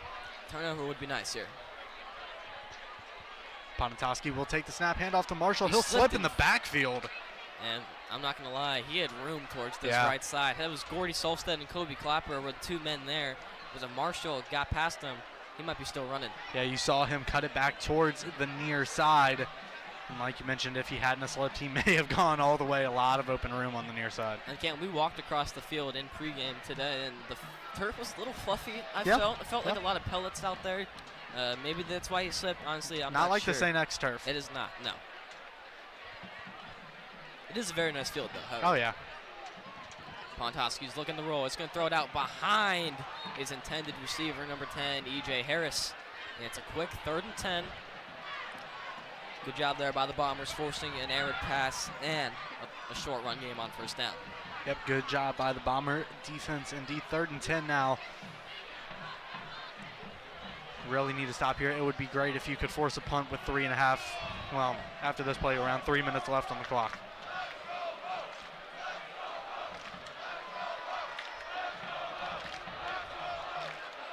Moeller still looking for the play.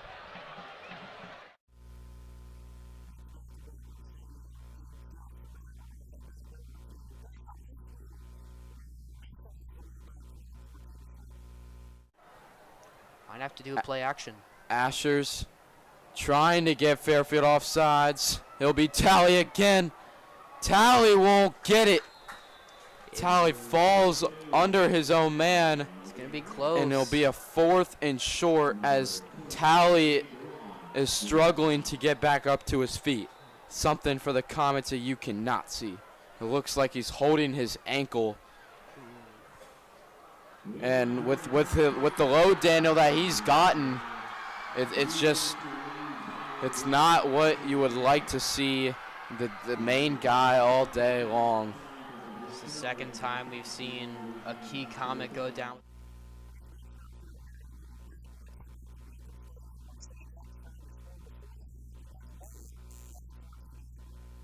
I actually played baseball for Purdue. Really? I believe he goes both ways.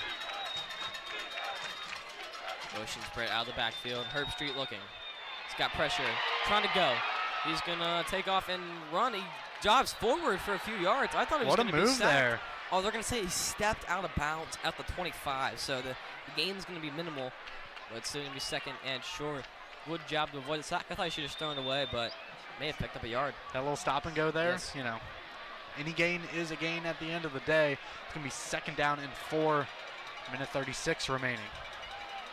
4 men out to your near side. It's going to be throw out there to Brady Bennett. Elusive, he dropped the football. And that is going to be Alex French on the recovery. And Brady Bennett fumbles again for the 2nd time this year. And Moeller has a chance to go up 3 scores with only a minute 30 left in the first half. Like you mentioned, second time this season, Brady Bennett has unfortunately lost hold of the football. We saw how strong the Bomber defense was on that last possession with a minute 31 here. Moeller definitely going to be aggressive. Got to be prepared if you're St. X here. Got to keep it, at worst, 17-0. But the Bomber defense has looked good on their last few drives. Looks like a favorable run situation for Crusaders. Gordy Solstead brings down Marshall after a few-yard gain. Coach Specht choosing not to use his 2 timeouts. I think he wants to get to halftime as quick as he can right here. Assuming, seeing Moeller run the first play, maybe trying to decide what they do. Maybe if they get stopped here, they're looking to throw. Gordy Solstead might have tipped it. Marshall, what a catch. And he's incomplete. Incomplete. Did not have 2 feet down or drop the ball, but third down stops the clock. Bombers can maybe get stopped here and force a punt with just 64 seconds to go. And something good there, Gordy Solstead, a hit. Some may classify it as late, but his momentum was carrying him into Ponatoski when he threw the ball. Good no call by the back judge there. Honestly, a good throw by Ponatoski because Gordy Solstead, the big wingspan there, hard to get the pass over him. Ponatoski looks, he's going to throw out. It's going to be incomplete through the hands of Roman Mason. 4 seconds tick off, and it's 4th down, and Moeller's going to punt. And once again, Ponatoski having to rush it, trying to throw it through a closing window. Pressure applied by Ted Hammond and Gordy Solstead. And with exactly 1 minute left, the Bombers will get the ball back in their hands. So although Moeller can't convert off the turnover, still a costly turnover, as the Bombers are going to have to get the ball pretty back in their own territory with Weber returning. Wouldn't be a bad time for Weber to house one here. Bombers went after the punt as they have. It's going to land and bounce all the way down, and a favorable bounce to the 20-yard line. 21, 52 seconds to go. And favorable bounce indeed. It bounced so near to the sideline, you figured it would go ahead and tip and roll out of bounds, but kind of, corkscrewed back towards the middle of the field. Ultimately rolled for, I'd say, another 7 to 10 yards before being downed by number 34 for the Crusaders. That's Caleb Coe, sophomore DB. And I would expect Coach Specht of the Bombers to just kind of kneel this one out and go into halftime. Although it looks like the Bombers offense is going to line up. Maybe just a few run plays here with Napier. See if Moeller chooses to use.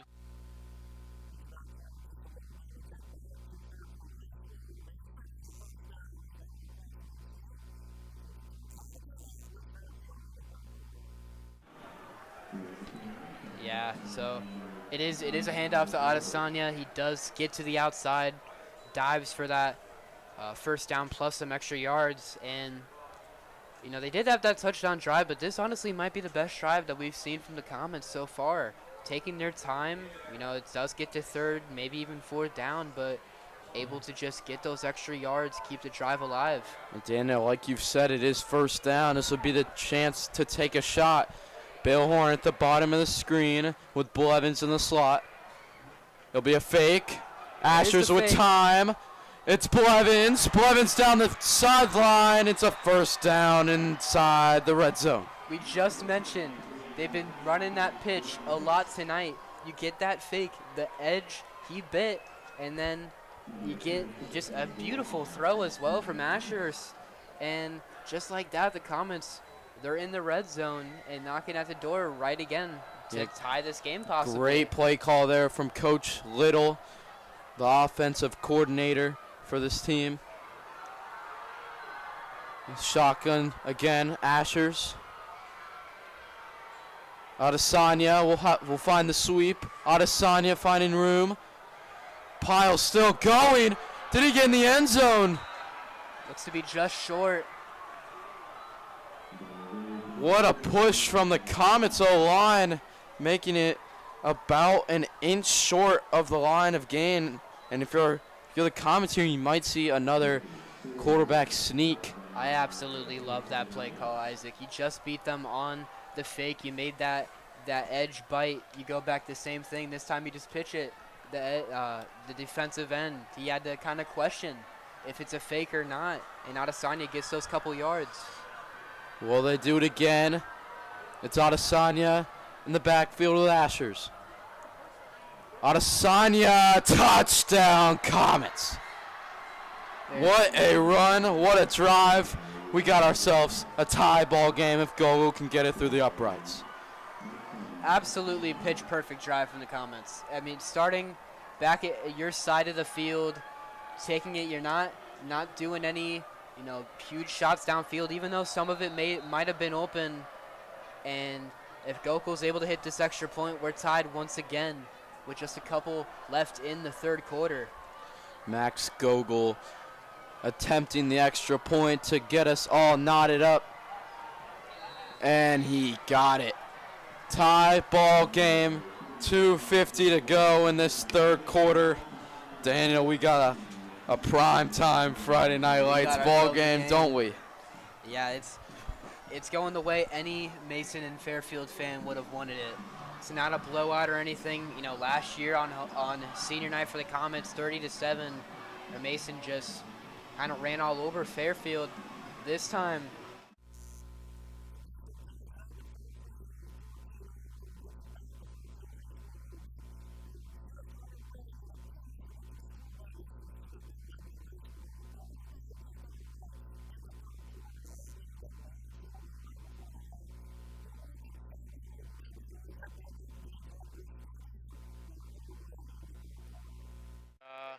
see what their offense can do. Tigers will punt. And looks like we got a flag down on the field. Going to be a delay of game on the Tigers. So we'll back them up 5. So we'll punt from the 48. Very fast-moving quarter. Already under 7 minutes left to play, third quarter. Both teams early on really taking all kinds of time on their possessions. Nice spiral kick that will be fair caught at the 15-yard line. There is a flag back at the 37-yard line and a personal foul, roughing the kicker, called on the Warriors. So the Tigers will get the benefit of the doubt and pick up the first down. What a break for the Tigers. I mean, this has been a pretty decent game in terms of Lebanon kind of holding their composure. Loveland's hurt themselves, multiple penalties. I know you like to tally the flags up. Yeah, it looks like I've got 4 on the Tigers and 2 on the Warriors is what my official count is right here. The first 2 from the Tigers were, one of them was an unsportsmanlike conduct on the coach, and the second one was the first one was a personal foul. So the offense back out there for Loveland. Roberts rolls out to his left, being pressured, and will just have to throw it away. Bring up second down and 10. And a flag is on the field.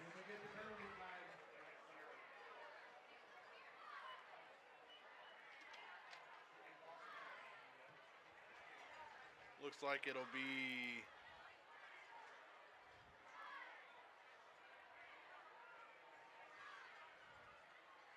waved off.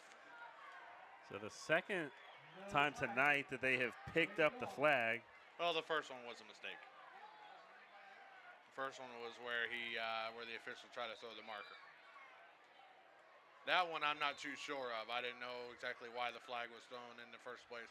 He might have thought it was intentional grounding. So second and 10 for Loveland as their offense stays out on the field after the roughing the kicker penalty. Warriors are 1-1 at home, so trying to break that streak tonight. And just 16.8 miles separate these two schools as the Tigers go back to the ground game, rolling to the 30-yard line.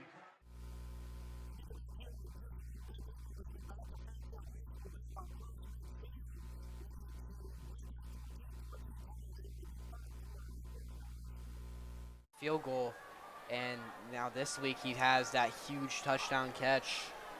You know, it's really just been an incredible season for the junior. Fisher dropping back to pass and will find his man. Another big play for the Indians. It will be Connor Moser, this time the big tight end. There it is again, just a guy wide open through the middle. In Mason, it's just got to be some miscommunication. There should be no way you have a guy like that running free. It's probably happened more, but that's the third time I can remember he had that touchdown. Yep. And in the first quarter, he had that overthrow over the middle where he had a guy wide open. This defense has just got to take a step back and just figure out how they're going to play their coverage. Handoff. No, taking himself. Fisher, what a job taking it himself.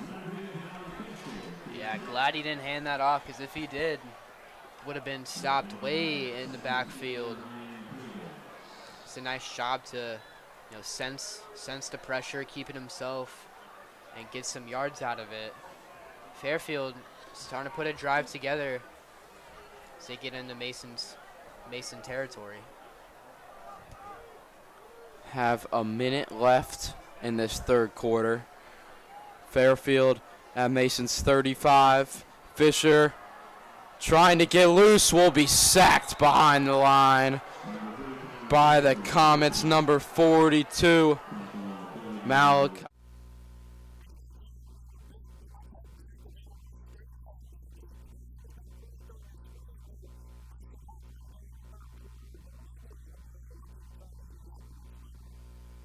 We are just about 5 minutes remaining here in this third quarter, a very fast-moving third quarter and a very fast game. And the Tigers are in the red zone, so they are knocking on the door here, and the Warriors need to get a defensive stop to allow them not to. Roberts going to hand it off to the running back, still on his feet, muscling his way into the end zone for the touchdown. So Loveland capitalizes and finds the back of the end zone tonight. This time, it's Colton Endicott, the senior, who has the touchdown, and we're an extra point away from being tied. Take a look at the senior doing the dirty work. He cuts the defenders and gets straight through the hole. Ben Hicks on for another extra point. Snap is good. Kick is on the way. Hicks is 13 out of 14 on the 13 out of 15 on the season. And we are deadlocked at 24 apiece here in Warrior Country.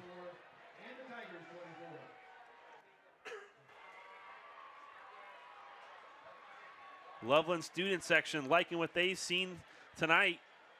And you mentioned this at the top of the broadcast and starting to come true. I mean, I think that win last week over Kings is a real momentum booster. I mean, this is, you talk about a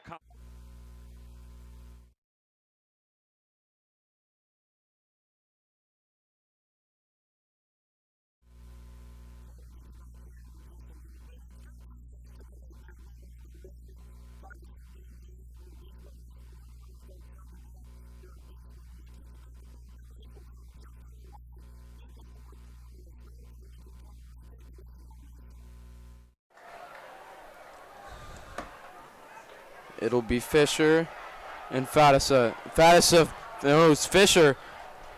Fisher pushing the pile, and it looks like he'll be just a little bit short as it's third down, and Fisher's down.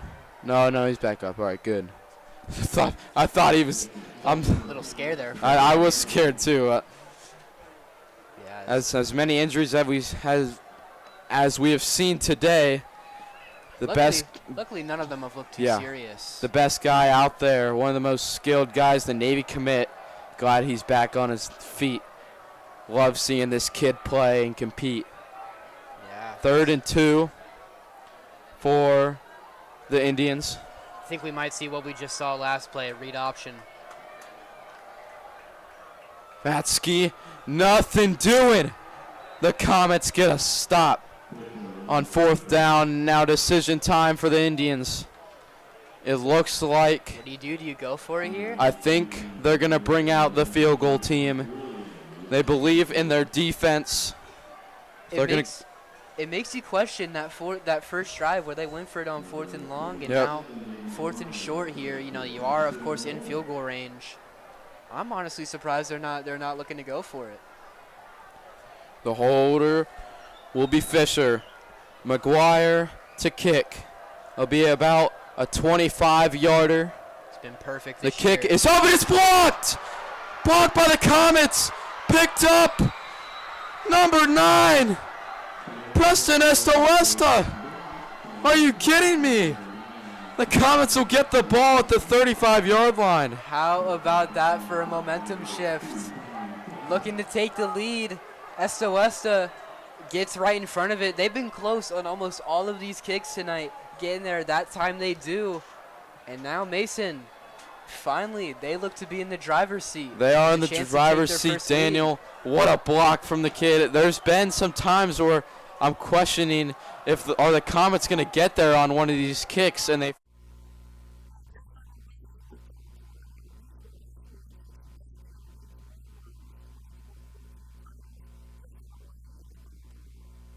They haven't spotted it down yet. They're talking to Eddie Evanston over there.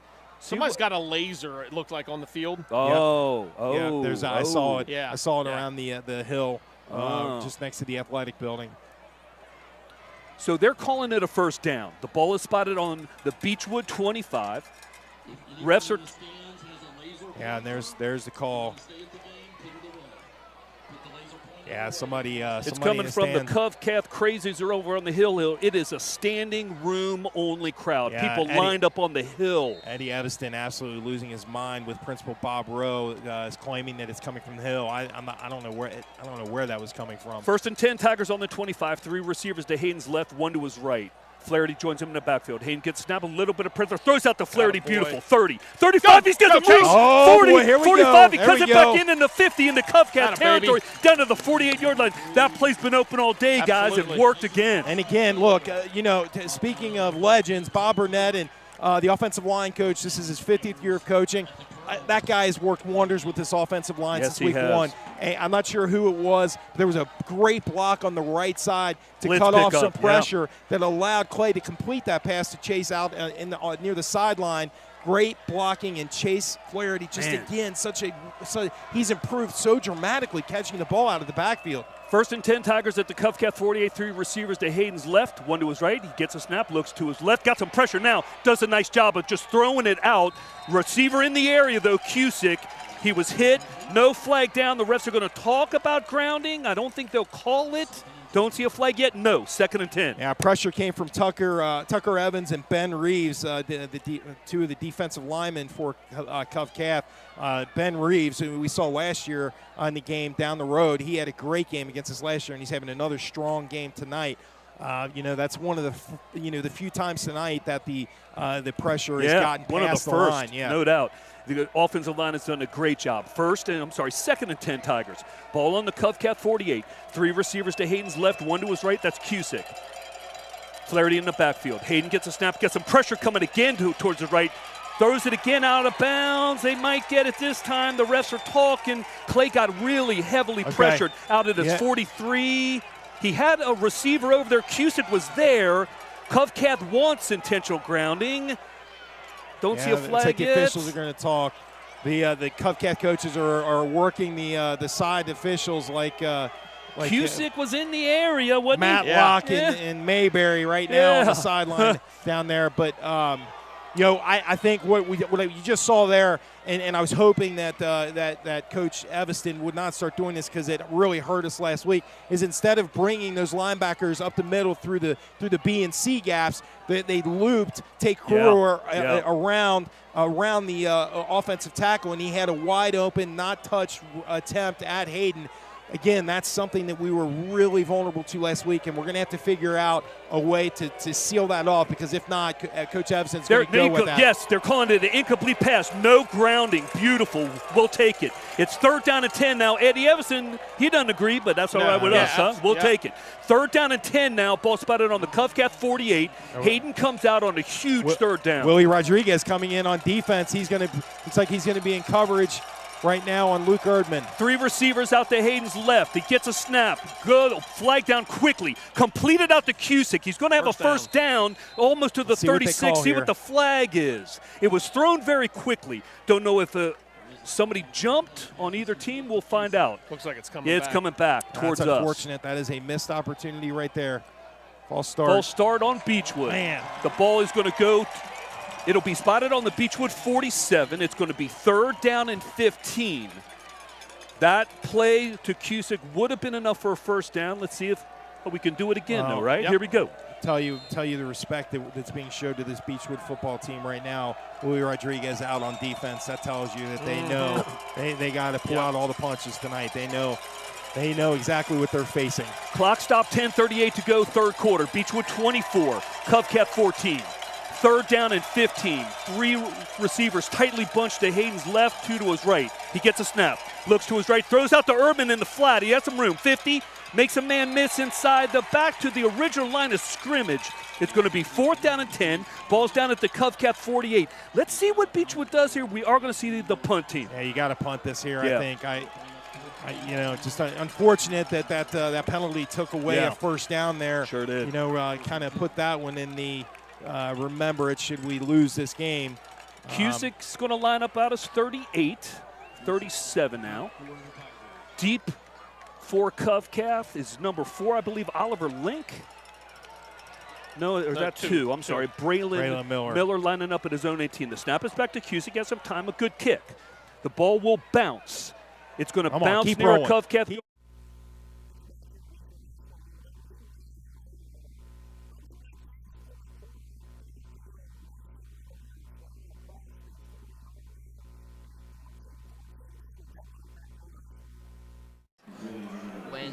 It feels like when Masons need Ashurst to make a throw, he's made a throw. Yeah. And it takes it from 2nd and pretty long to 3rd and short, and you're around the 30. It's probably still pretty far for Max Gokul, but he has been perfect this season. But I feel like it's still 4th down territory. Yeah, they got Noah Dowers, the junior, in there at fullback. Tally behind him. It'll be Tally again. Tally doing what he does best. I mean, Daniel, there is not a lot of teams I can think of in the GMC that can stop this man for 1 yard or less. Absolutely. You get a 3rd and short and you give it to Tally, and it's almost a sure first down. Tonight's just been his night. He hasn't had a touchdown all season. And still tonight, even with how good of a game he's having, hasn't found the end zone. Mason, the score here, they take the lead, and you wonder if it'll be through the hands of Tally. Couldn't have said it better myself. Caden Ashers in the shotgun. Fake to Bill Horn. It will be Tally again, bulldozering over the Indians' defense and letting them know about it. Yeah, Tally is as hyped as he can be right now. Just, you have that power, just that frame that Tally has. It's just so hard to stop. You get one guy on him, you get a safety or a linebacker on him, he's going to run over that guy. And Daniel, all of a sudden, 3:40 to go on the clock, and the Comets are in the red zone. So the Indians are threatening. And the Comets are threatening to maybe stall some clock and put the hands into Gogol as Tally will get another first down. And if you look over at that Fairfield student section, there can be some concern on their face. And Daniel, clock will not stop. I hate repeating myself, but I mean, what else can you say about Sky Tally? He reminds me of Derrick Henry, Daniel, but he's 5'8", but he runs like Derrick Henry. Are you comparing Sky Tally to Derrick Henry? Running back Derrick Henry? I am. That is bold. That's very bold. But I mean, the way he's been running today. It'll be Adesanya again, trying to find the outside. Nothing doing. And Daniel, it feels like the Comets are trying to get Adesanya in space, but just can't can't do it. I think he's one of those runners that runs vertically and runs just right up the middle. But what do you think, Daniel? More of a north-south than an east-west kind of running back. And Mason, you know, you're obviously in field goal range, but just the way how Fairfield can strike, you're not super comfortable with taking 3. You know, you gotta, whether it's a play action, we've seen the jet sweep work a couple of times tonight for Mason. Bill Horn or Blevins, get a jet sweep going on the left, and you know you might have a guy running free. Yeah, Daniel, we got 2:51 left to go in this ball game.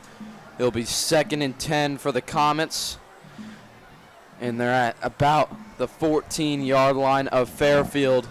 And for the Comets, Daniel, I think you just try getting that first down. You don't got to get in the end zone because you have the clock on your side. Yeah, it's just take down as much clock as you can. They've done a great job of it tonight, but you might have to put the ball in Asher's hands the way these past couple of plays have gone. Asher's under center once more. Tally again. Tally finding the sideline. A little bit short, but will stay in bounds. So keeps the clock going. Huge play. It'll be another timeout for the Comets this time. Interesting there. Kastner looking to go over some things. Yeah, interesting for Kastner to stop the clock. And, you know, we have 2 minutes and 44 seconds left. So the clock slowly.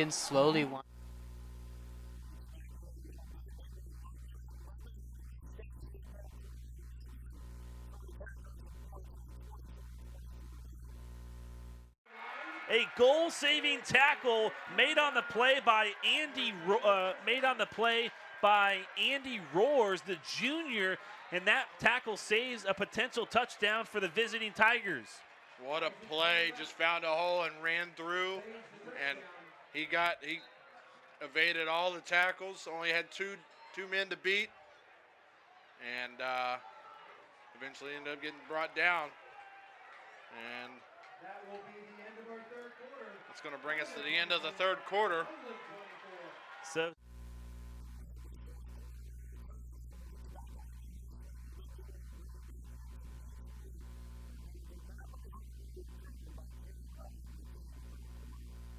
Pitzer in the shotgun, 2 receivers to his right, 1 to his left. Lean goes in motion. Yep. Pitzer looks to his right, goes up the middle. Again, picks up about 4 yards, fights for maybe 5 inside the 35 down to the 33.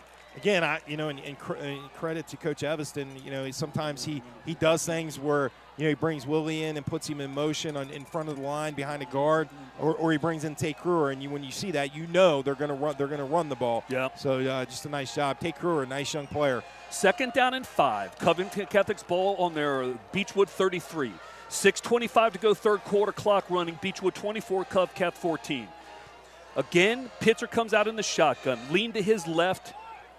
Another receiver joins him there. That is Tate Kruger, 2 receivers to his right. He hands off to Lean up the middle, and he's tripped up after maybe a 1-yard gain. Down. Another huge third down, Coach. Call it 3rd and almost 4. The ball spotted on the Beechwood 31. Yeah, and nice job there by Chase Flaherty coming from his outside linebackers.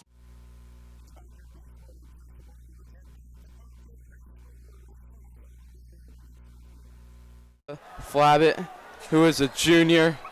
We have Abby Samuel, who is a senior volleyball sensation. As Tally will take it in the end zone, touchdown Comets. There it is, Mason. They take their first lead of the night.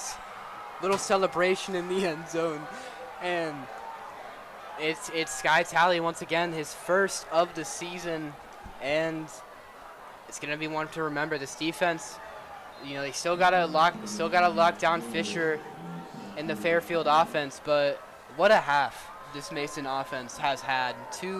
They've had 3 drives, and 2 have ended in 7. Gogol with extra point is good, and there's 2:39 left on the clock. The Comets are up 7. We'll go to a quick break before the conclusion of this ball game. Make sure Tune in.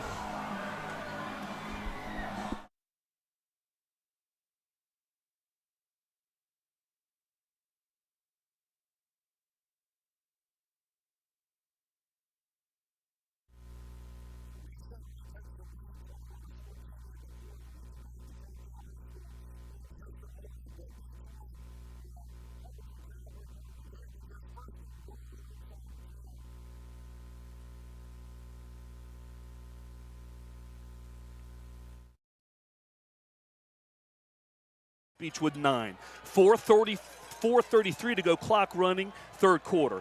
Pitzer under center now with two backs behind him, two lined up out to the right. Pitzer gets a snap, hands to the back through. He takes it up to about the 6. Nice job by the Beechwood defense. So picks up 1, maybe 2, down to about the 7. Yeah, nice job there by Nick Alexander. Yeah. He took Bessler down after a very short gain. Now they're going to give him. Second and goal, ball spotted on the 7. The good news is the clock is running already down to 4:02 to go, third quarter. Covington Catholic out for their first possession of the second half. Pitzer again under center. Two backs behind him, two receivers to his right. Man comes in motion. Pitzer fakes a pitch to him, rolls out to his right, has some room, throws to the end zone, incomplete.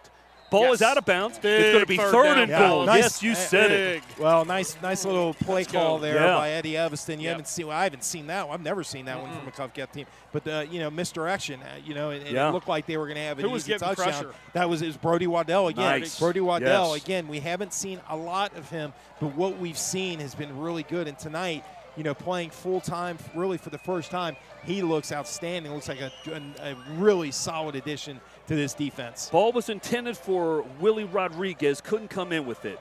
Third down and 7 now. Ball on the Beechwood 7. Pitzer gets a play. Beechwood defense, let's get a stop Rodriguez here, boys. On the sideline. That was Flood, Rodriguez is on the sideline. Yeah, he's down here on the left side. Pitzer in the shotgun. Two receivers to his right, to his left. Owen Lean joins him in the backfield. Pitzer gets a snap, looks to his right. Now he's going to run up the middle, gets a good block. He's in for 6. Yeah. Really good. That was a design quarterback draw the whole way. Give him credit. Faked every one out, had a nice opening, scored a touchdown. Yeah, Pitzer's just, that's what he does so well. That's the best thing he brings to the table is, aside from his leadership, is his ability to just go get touchdowns. Just a great play call there by Eddie Evanston. Great play call, or great play execution by the middle of the Covington Catholic offensive line. This extra point is huge. Andrew Wetzel out, Beechwood 24, Covcat 20. The kick is up, almost blocked. It is good with 3:37 to go in the third quarter. Beechwood 24, Covcat 21.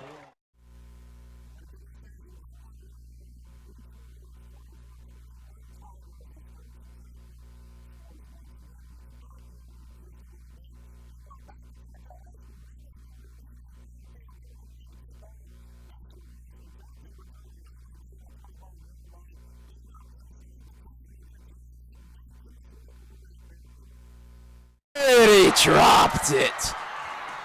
His main man, Noah King, has been the guy all season long. What a play, though, from Fisher. Yeah, able to step up. And it wasn't a bad throw. It was just great coverage by Mason and just bounces off the hands of King. 1:01 left on the clock. It's coming out on the wire, Daniel. We got the ball at the 8-yard line. 3rd and 8.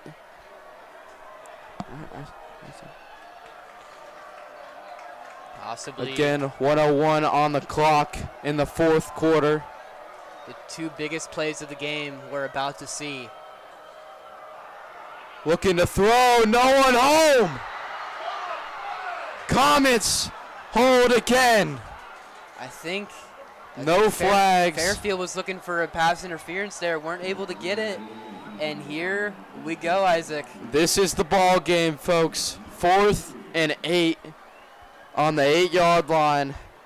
And Daniel, what a game this has been. It's been so back and forth, and it just feels right that it's going to come down to a play like this. Mason, your defense has been so good, and it just feels like you're kind of forcing Fairfield.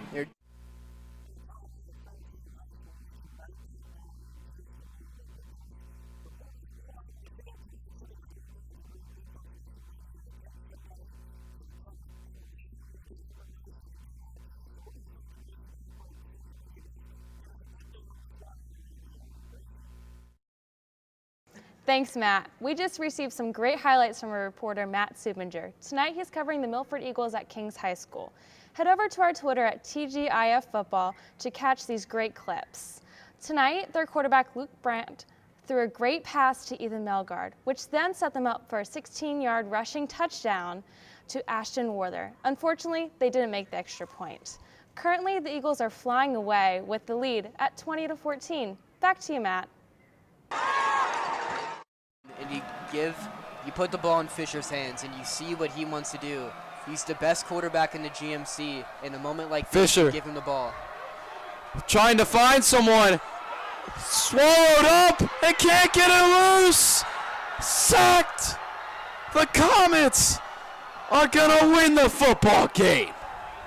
50 seconds to go. One timeout for Fairfield.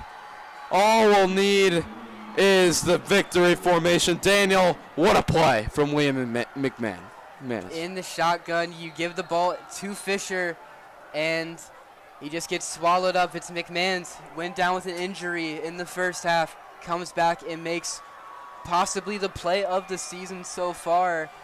And this is so huge for Mason. A win like this, you go farther in the GMC, you get ready for your homecoming game off of a win, and it is just a perfect way to close it if you're Mason. And they're going to line up in the victory formation. What a game. What a finish. And this is the example. Friday Night Lights.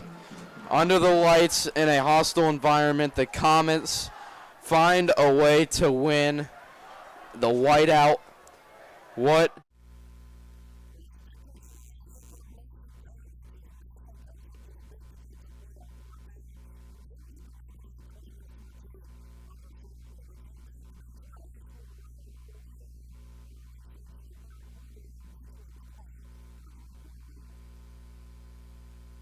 Three was Johnson. Good play by him.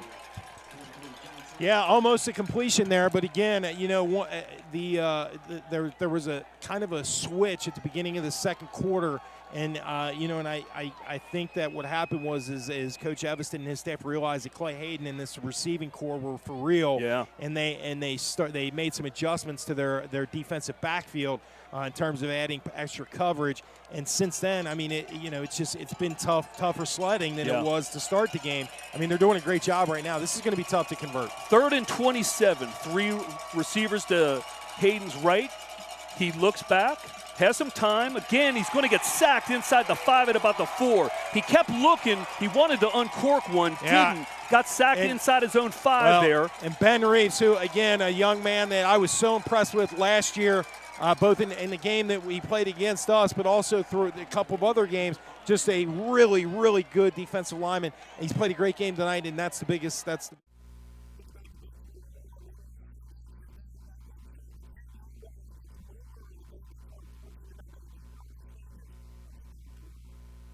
least in the offensive stat book this year. Yep.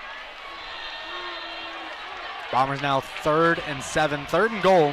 They don't need to get a first down. They just need to get to that goal line. And what a morale boost that would be right now to punch one into the end zone. Cam, I'm going to say something. Tell me if you disagree. I think it's 4 down territory. I think you go for it. I like the way you think. I like the way you think. You got to play aggressive. Because worst case, you pin them this deep in their own territory.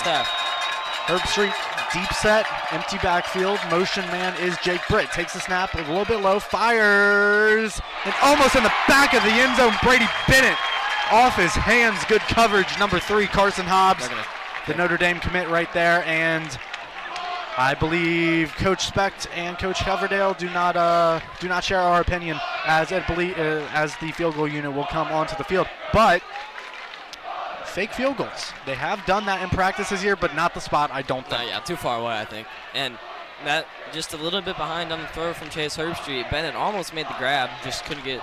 Good look. Yeah, good look. It'll be McReevy on the hold. Jake sent it on the kick. It is up, and it is good right down the middle of the uprights. Bombers get on the board. Still trail the Crusaders by 11. 7.5 minutes remaining in this third quarter. Not how you want it to drive the end, but promising nonetheless if you are St. X. Now your defense has to pick you up, continue where they left off in the first half. Yeah, we saw them get a few good stops there, obviously after the Bennett.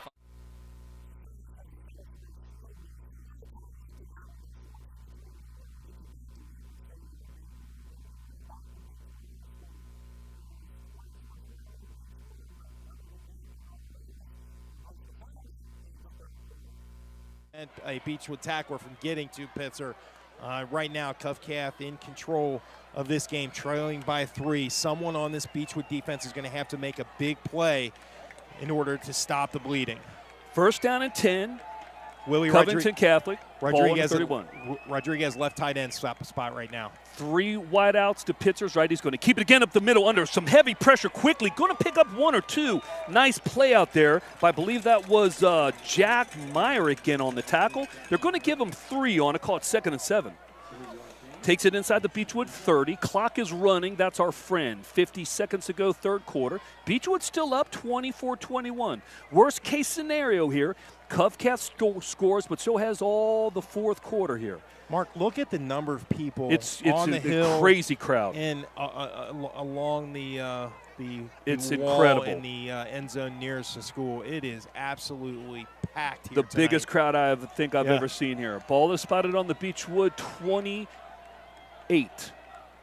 Pitzer in the shotgun. 2 receivers to his right. He gets it, hands it to Lean, fakes a handoff to Lean, throws over the middle, complete. Caught it about the 10. The receiver spins out. He's going to take it in. Nice play by Braylon Miller. Touchdown, Covcath. 28-yard touchdown there by Braylon Miller. And look, again, you talk about the athleticism of both of these teams. Braylon Miller, one of the best pure athletes probably in the state of Kentucky. And right there, great protection from Covcath's offensive line, a perfect throw. And you just saw a just technique. He just caught that ball, spun the opposite direction of the tacklers. Nobody was there, and he got a nice block on the outside from one of his wide receiver buddies. Andrew Wetzel out for the extra point. He might have missed that one. He didn't. He got just snuck it in the left side of the uprights. All right, folks, strap them on back at home. We got ourselves a ball game here. Covington Catholic 28, Beechwood 24, 11 seconds to go in the third quarter.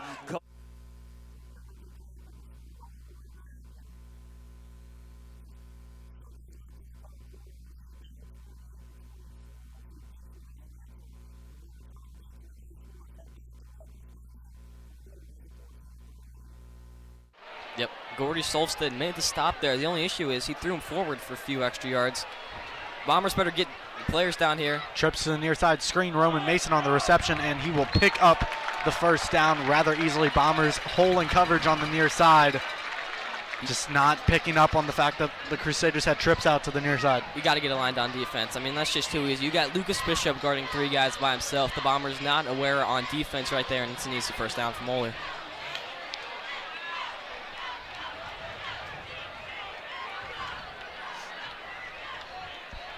Pontoski takes a snap, handoff to Marshall to the right side, cuts it back inside.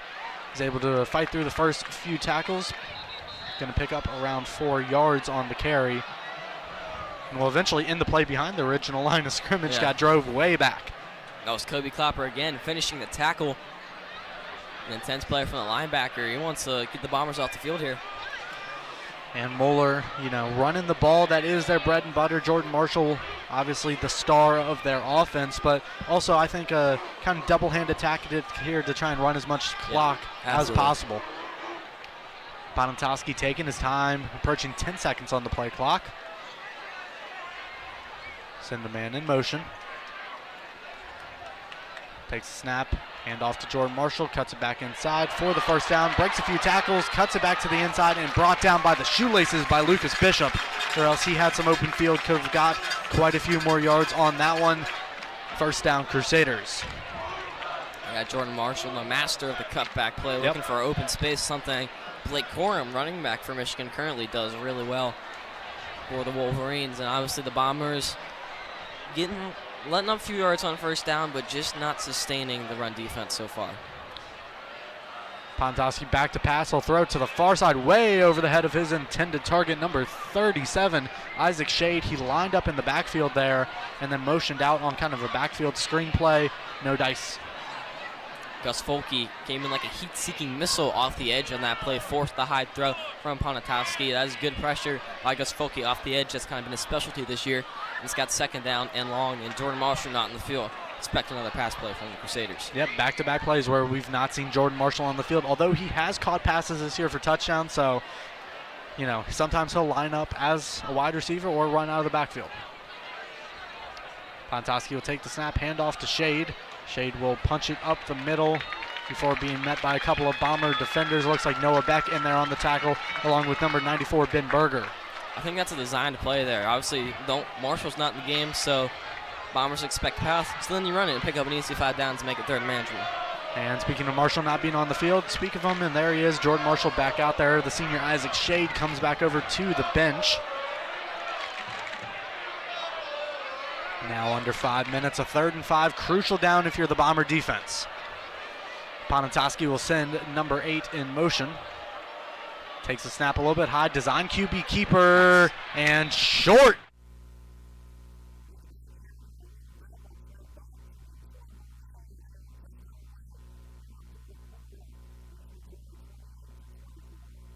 The 45-40, look at this. Down to the 35, first down inside the 30, knocked out of bounds at the 30-yard line. Wildcat again, Yeah. Murph. Urban, first down, Beechwood. Yeah, 18-yard pickup there again. And look, again, this is high school football. Sometimes, you know, it really is a matter of, okay, don't overthink things. Yep.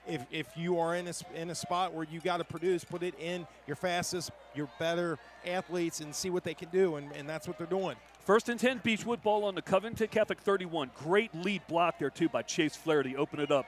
Fryman now at quarterback in the Wildcat. Erdman joins him in the backfield. 3 receivers to his left. He's going to keep it again, cuts it back up, takes it inside the 30, still driving, maybe picks up 2 yards to about the 28. All right, Call it second down and 7. Update from the Beechwood sideline. Clay Hayden just came out of the training room in the athletic building.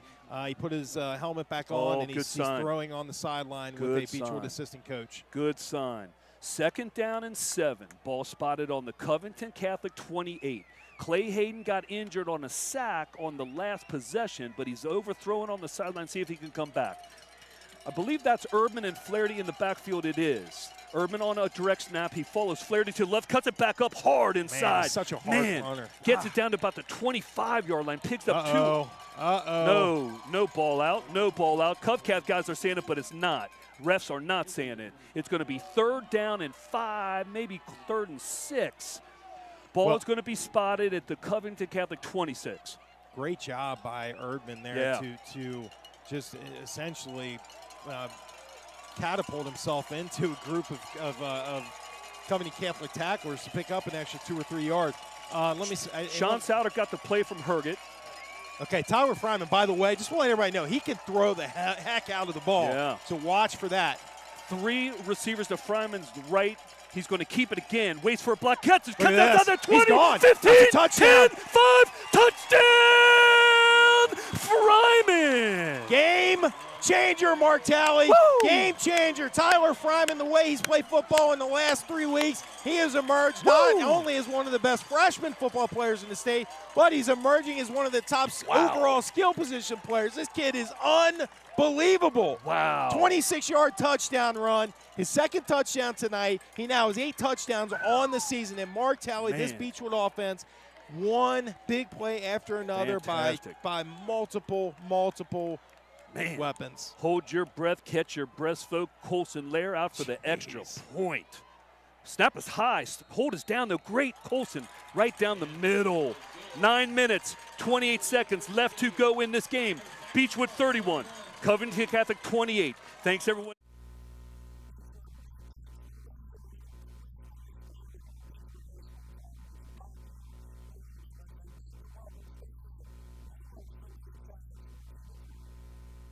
And that is the 2nd time on the drive we saw a snap go through the hands of Matt Ponatowski, and he comes up grimacing just a little bit, struggling to get off the field. In the eventuality, no Matt Ponatowski for the Crusaders. It will be the other sophomore, Tyler Joslin, who has had some experience this year. Muller's going to attempt what appears to be a 46-yard field goal. Yep. Devin Orr, 4.5-star kicker by Cole's Kicking Camps. Ranked as one of the top 100 kickers in the nation. Snap good, hold good, kick is up and good. Devin Orr drills it with 10 yards to spare. And the Crusaders jump out once again to a 14-point lead, 17-3. 2:41 remains in the third quarter. Bombers got to score here, I think, before the fourth quarter with 2 minutes. Hold by the Bomber defense, but when you're right there, got to remember Devin Orr, not your average high school kicker.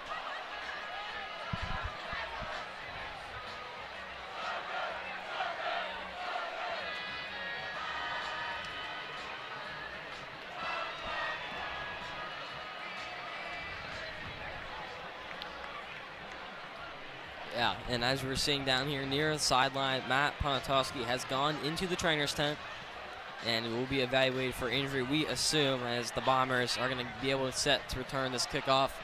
Vollmer and Bennett back deep. Yep, 2 guys we've seen back there the most tonight.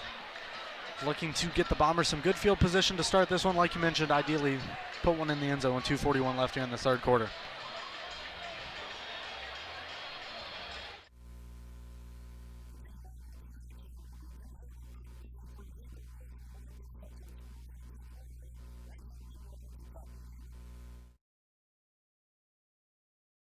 Hey, Friday Football Live, it's Haven here to bring you some first half updates. So as you can see, I'm on the field right in the action, guys. Friday nights don't get better than this, but let's get to some scores. So we have Brossart versus Lloyd, 34-0 with Lloyd in the lead. We've also got Highlands versus Raceland Worthington High, 26-0. A lot of shutouts tonight. And as you can see behind me, Beechwood versus Covington Catholic, 24-14. And our last score for tonight, Newport Central Catholic versus Campbell, 36-14. Now let's get back to some second half action.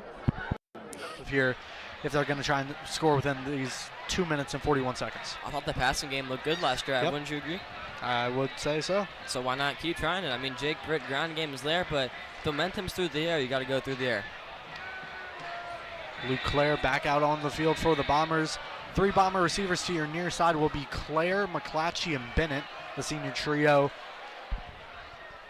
Clare will motion back towards the offensive lineman. Low snap handled by Herbstreit. He'll fire to the near side. Brady Bennett on the reception gets around the edge. Number 5 for the Crusaders closing in. Drew Robinson finally getting there and pushing him out of bounds. Good job by number 80, Jack McClatchy, blocking downfield. And once Brady Bennett got in front of the Moeller defender, he didn't even need to push him. You stand there and put your hands up. You're not going to block in the back. That's a smart play by Clutch. Only thing better than good football is smart football. Yes, which the Bombers have kind of struggled with today with the false start penalties. In the past, Jack, in the past. In the past. Herbstreit under center. Napier at the back. Takes a snap, fake handoff. Herbstreit, a lot of time, fires, and through the hands of Brady Bennett and picked off on the deflection. Number 3, the Notre Dame commit, Carson Hobbs. Picking that one off. Second time tonight Brady Bennett has had one go through his hands. Crusaders will take back possession around the 50-yard line. And, Ken, I'm obviously catchable ball by Brady Bennett, but Herbstreit put it a little too high. I'm not sure whose fault that is exactly, because Herbstreit is motioning, he's looking, he has time, and Brady Bennett, instead of settling in the zone, he comes a little back to the ball, which throws off Herbstreit. He throws it a little too high, anticipating that Brady will be farther down the field, and he goes right through his hands, and it's an interception.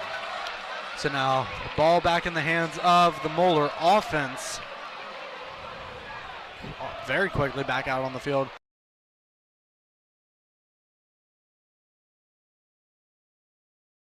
Able to get through the initial commotion around the line of scrimmage, break into the secondary, pickup of around 7 on the run. And now if you're Moeller, running the ball seems like your best option, able to get some yards and also burn some clock at the same time. Although we will see Jordan Marshall sub out for Isaac Shade. Noah Beck coming off the field as well. In his place will be number 34 for the Bombers.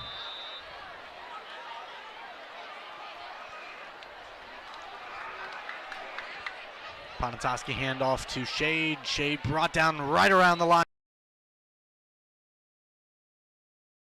Number 30 also in on the tackle for the Bombers. That has Ben Lehman. Quick third down now.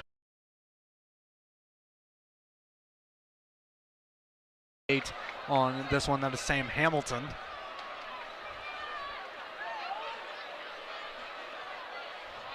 Surprisingly, no Jordan Marshall. Looks like the back of choice is going to be Isaac Shade. Big third down here for the Bomber defense. Motion man across the front. Isaac Shade will go behind Ponatoski. Ponatoski handoff. And Crusaders get the first down. Looked like Shade might have been brought down in the backfield, but elusiveness showing there, able to get past the line of scrimmage for the first down. Bowler meticulously running the clock down, under a minute to go in the third.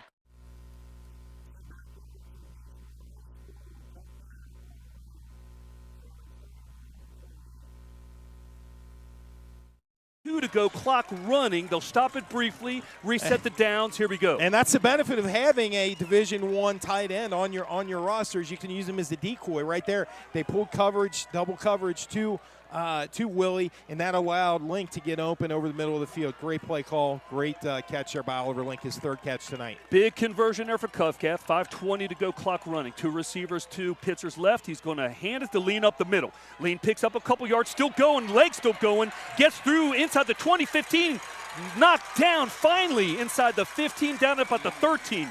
1st and 10, Covington Catholic. Clock is going to be running. They'll stop it for the markers. 5:07 to go. Clock picks up. You know, I've been watching the Covington Catholic's offensive line, and I can't quite see who whoever the right guard is just playing a tremendous game tonight. And he just had a great block right there. Essentially took a Beechwood defender for a ride to the hot dog stand. And here we go, 1st down and 10, ball on the 13-yard line of the Tigers. 4:45 and ticking, 31-28, Beechwood lead. Pitzer's in the shotgun again. 3 receivers out to his right. Lean joins him in the backfield. Turnover here, let's go. Pitzer gets it up the middle, hit hard, spins out. Xavier grabs him, slams him down on the ground. Maybe a pickup of 1 or 2. Yeah. Ball is spotted at the 12, call it 2nd and 8. Mark, this Beechwood team is just showing so much physicality. You know, this Covington Catholic team is played so great in their 4-0 start. And a big part of this team is just the physicality. And right now, Beechwood has just played so great tonight. Matching them. Yeah. Man, if we could just get a big takeaway right here, man, no doubt. 2nd down and 8. Ball spotted on the Beechwood 12. 4:02, 4:01 clock running in the game. Pitzer lines up in a shotgun, 3 receivers to his left, 1 to his right. Lean joins him in the backfield. Receiver comes in motion. He's going to go behind the motion. Tate Kruer. Pitzer again, brings the snap, cuts back to the left. Gets a couple of yards, but he's going to be met by a host of Tigers. He stretches out, trying to get the first down. He might be a little short here. 3:38 to go. They're looking at it. Maybe call it 3rd down and 1.5, almost 2. 3:30 clock running. The unfortunate thing there is, Mark, we had Pitzer stopped in the backfield again, and Pitzer just again with that, that big strong body and the athleticism, that combination of that, he just, essentially sidestepped a Beechwood defender, and that opened up the way. So now, big 3rd down and 2. 3rd and 2, ball on the Beechwood 6. Clock running, 3:06 to go in the game. The right guard is Reeves, Ben Reeves. What a great game that young man has played. 2 receivers to his left, 1 to his right. Receiver comes into motion. Pitzer again on a keeper up the middle. Finds some room, gets in. Why wouldn't you? That stop, though, at about the 3. Didn't get in yet. It's going to be a 1st down. Yeah. 2 minutes, 52 seconds. Clock stop. They'll reset the chains. It's going to be 1st and goal. Ball spotted on the Beechwood. Call it 3, 2.5. Bend, but don't break, boys. Come on, man. We right can there, get they this just turnover. A play call. They took 6'5", 200-pound Evan Pitzer and ran him behind a lead blocker and Tate Kruer, who was behind Ben Reeves at right guard, who's playing he's playing as good a game as Abba Selman. Jake Puthoff played last week for Simon Kenton. Dig deep, boys. It's time to dig deep. 1st and goal. Covcath with the ball on the Beechwood 2. Fumble, interception, anything here would be our friend. Pitzer under center now. 2 backs behind him. He gets a snap, hands it to the back, through flag, maybe a penalty. No. Let's see a 5-yarder. Encroachment. See what they call? On Beechwood. Covington Catholic player is down. Hope he's all right. I think that's Owen Lean, maybe.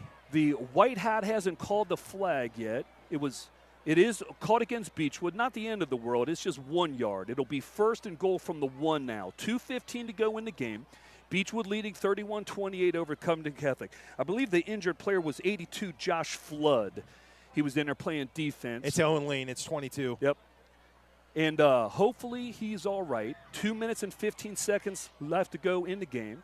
31-28, Beechwood leading.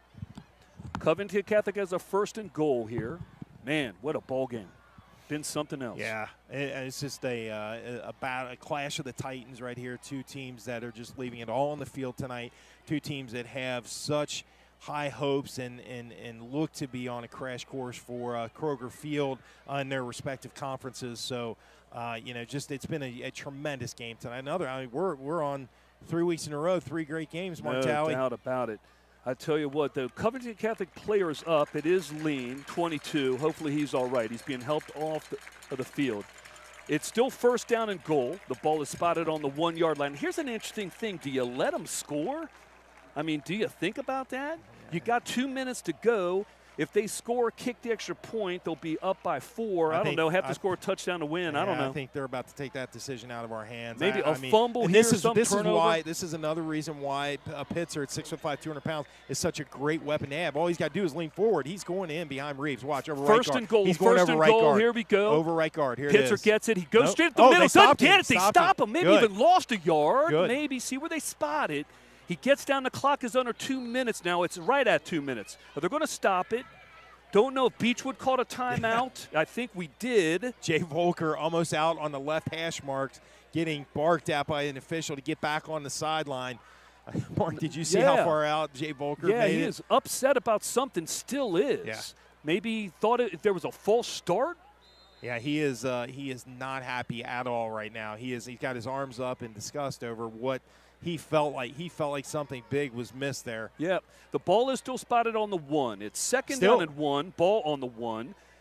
2 minutes even left in this game. Beechwood has 2 timeouts left.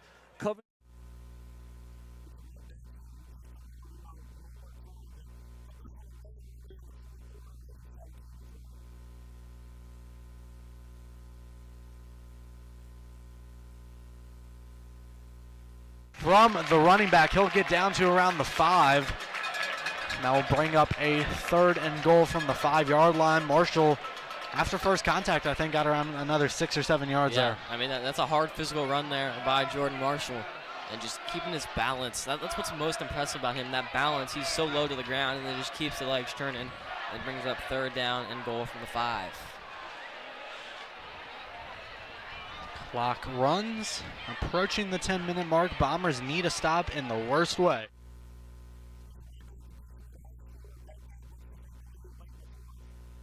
You know, they played such great football, and they've really not been. Yeah, so has Beechwood. Give us credit. No, what I'm saying is this is really such an amazing effort by Beechwood tonight. I hope we can pull this one off. All right, watch again over right guard. They love Ben Reeves here in this situation. Pitzer under center, 2 backs behind him. Xavier Campbell coming up. They're going to hand it off. He's hit. Touchdown. Andrew Bessler, I believe, scores. He did. No worries. No worries. Yeah, we got that's 1:57 to go in the game. Plenty of time. The score right now is 34-31. This extra point is huge as well, too. 1:57 to go. Plenty of timeouts. See if Clay Hayden comes back. He was throwing on the sidelines. They ran Wildcat and picked up huge yards. So we'll see what happens here. Yeah. Again, Andrew Wetzel out for the extra point.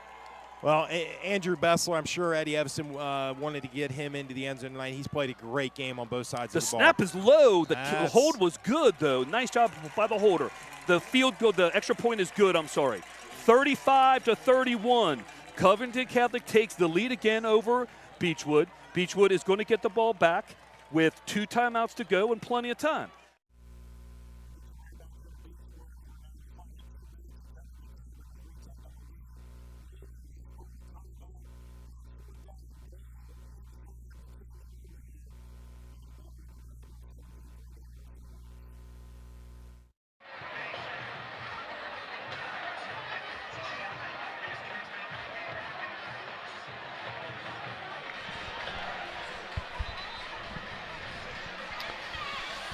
Coming out of the timeout here at Dayton Welcome Stadium. And welcome back, everybody. 9:31 remains in this one. Moeller facing down a 4th and 4.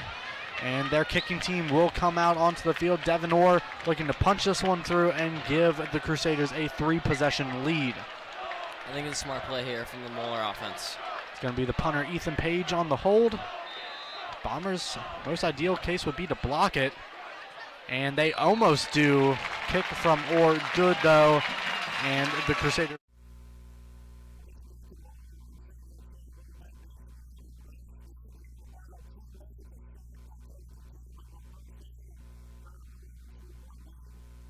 The officials, Xavier Campbell thrown down in front of the officials, and no call was made. Clay Hayden in the shotgun. 3 receivers to his left, 2 to his right. He gets a snap, looks to his left, looks to his right, gets some pressure again, and he goes down. Is that Reeves again?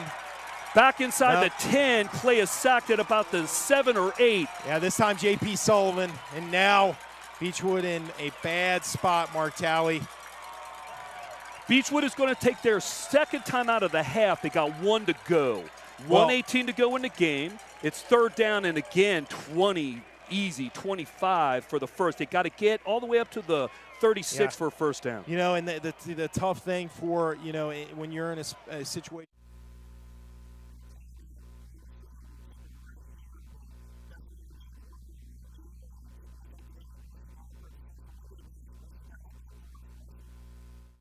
Thanks, Matt. Shout out to another reporter in the field tonight, Dimitri Fizic. He captured a pass interception that halted Corrine's attempt to put some more points on that scoreboard. Thrown by Sean Billup, the Firebirds' own Joel Drake caught the pass as he was tackled to the ground. The game ended victoriously for the Firebirds with a score of 38-7. Back to you, Matt. Don't have to get it all back here. Still got 2 downs to play. 3rd and 26, they're calling it at the Beechwood 11. 3 receivers to Hayden, right, 2 to his left. Hayden gets the ball, looks quickly to right, complete. Throws out, has some blockers in front. Picks up 20, 25, hard hit, bounces off. Fryman bounces off the hit, takes it out, past the 30. Wow. It's going to be 4th down and 4. Huge completion to Tyler Fryman. The clock stops as he got out of bounds. 20-yard pickup. That is huge. It's going to be 4th down. They're calling it about 5 or 6. So now we got a shot here. All right. Ball is spotted on the 31. Play the game right here. 4th down and 5. Ball on our own 31-yard line, trailing 35-31. 1:06 remaining. Can Clay Hayden, Luke Erdman, Tyler Fryman, James Cusick, can they do it again? 2 receivers line up to Hayden's right, 2 to his left. Flaherty joins him in the backfield. Need about 5 yards here to get this drive going. Hayden gets a snap, gets a pressure screen. Complete. A hit by Flaherty. Flaherty got rocked as a ball hit him at about the 31-yard line. Covington Catholic's going to take over on down. Nice play call. Really close. Had Flaherty caught it, but he got walloped. Give the Covington Catholic defense some credit on that. That was a good hit. Yeah, and I think my guess is Eddie Evanston has seen the Simon Kenton film, and he saw it work so well against them earlier in this game. They were ready for that. They had someone on Chase Flaherty and ready for it, and they snuffed it out quickly. And unfortunately, looks like that's going to do it for the Tigers tonight. 1:01 to go in the game. Covington Catholic leads 35-31. The ball is spotted on the Beechwood 31. We need a miracle of some point. Now, any kind of turnover here. Beechwood has one timeout left. Timeout, so it's essentially they might be able to take a knee, see if they do. Yeah. Pitzer again in the backfield. They're in victory formation now. Still got to get the snap clean.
An easy touchdown. I mean, great play by Shamsi, but Herbstreit's got to look to the other side of the field there. It would have been 6 for the Bombers.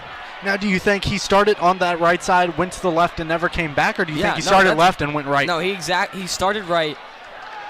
Cam Taylor was still working his way across the field, so he didn't even consider an option, and he would have been wide open for a touchdown. But good play there by Shamsi. Bombers from the 10. Herbstreit takes the snap, drops back. Brady Bennett gets it around the 5, fights down to the 3-yard line. Clock continues running, 7:15. Bombers need to punch it in, and then they need to be quick on defense. But right now, biggest concern, getting it in the end zone. Yep. 7 minutes to go now. You got 3 plays to get the ball in from around the 2.5-yard line.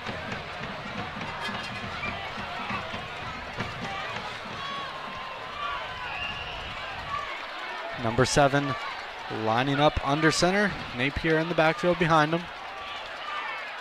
Rolls out to his left, floats it up to Stephen Napier, and he is in! Touchdown, St. Xavier! There we go. That's a good drive. 6:40 to go now. And get the defense on the field and make something happen. Most definitely make something happen on defense. You can't just set back. You have to be very aggressive, has to force something here. And if you're the Bombers, take your extra point and go up tempo all the way to the finish. 6:39 remaining in this one.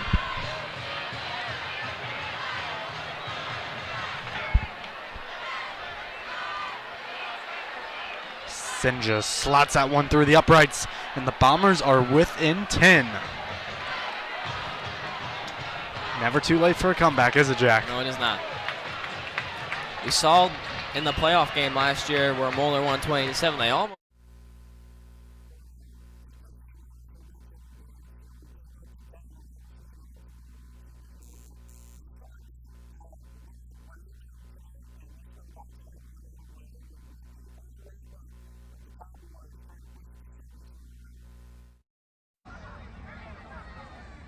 The Cowboys made history today with a 38-0 victory over Taylor.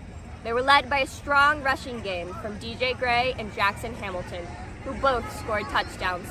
This will be the 72nd win to set the record.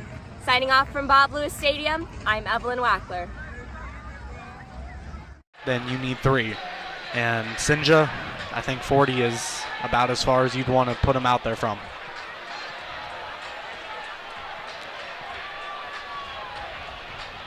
And assuming Moeller's going to just run the football, you got to try and be aggressive, loading the box and trying to strip it, put a hat on a ball like we saw O'Malley do last week, try and force a fumble, because I don't think Moeller's going to come out slinging the rock here. I don't know where this thought came from, but have we ever seen the Bombers try an onside kick? No, we have not. Definitely something to consider here. Of course, with being in the position we are in right now. You don't try it right here, though, I don't think. No, I don't think so right here. It's just a random thought. It's going to be a short kick around the 10. Can be received right around the 10, and almost a good tackle there, and eventually going to be brought down right around the 27-yard line. That's number 11, Preston Smith, on the return for the Crusaders. He had a few blockers there, but a nice job by the Bomber defense to get there quickly and bring him down. And now this is where crunch time really...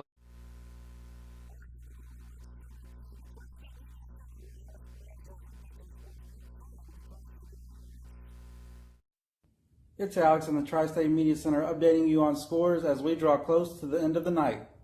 In Indiana, Tri-West has an explosive second half as they beat Danville 21-0. Ben Davis is leading 28-20 halfway through the third. In Ohio, St. Ignatius continues to struggle as they are down 35-0 late in the fourth to Akron-Hoban. IMG Academy's stout defense keeps the halftime score in place as they lead Glenville 23-6 near the end of the game. And Massillon is looking like they'll be kryptonite for St. Edward once again as they lead 15-6 with 4 minutes left. In Kentucky, Corbin is shutting out Frederick Douglass 6-0 coming out of halftime. And Lexington Catholic is trying to pull away from Lexington Christian as they lead late in the third 35-21. Make sure to tune in next week to FridayFootballLive.com to catch every big game in and out of the Tri-State. Over 151 he needs for the school record. I think he's close. Brought down in the backfield. Good tackle there by number 7 for the Bombers, Gus Folke.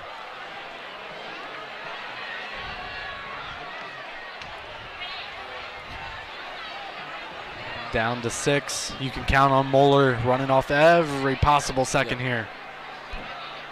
Should snap the ball with around 5.5 left, and then of course after that they're going to get another 40 seconds, so taking it close down to 4:34 minutes here before the Bombers can possibly get the ball back.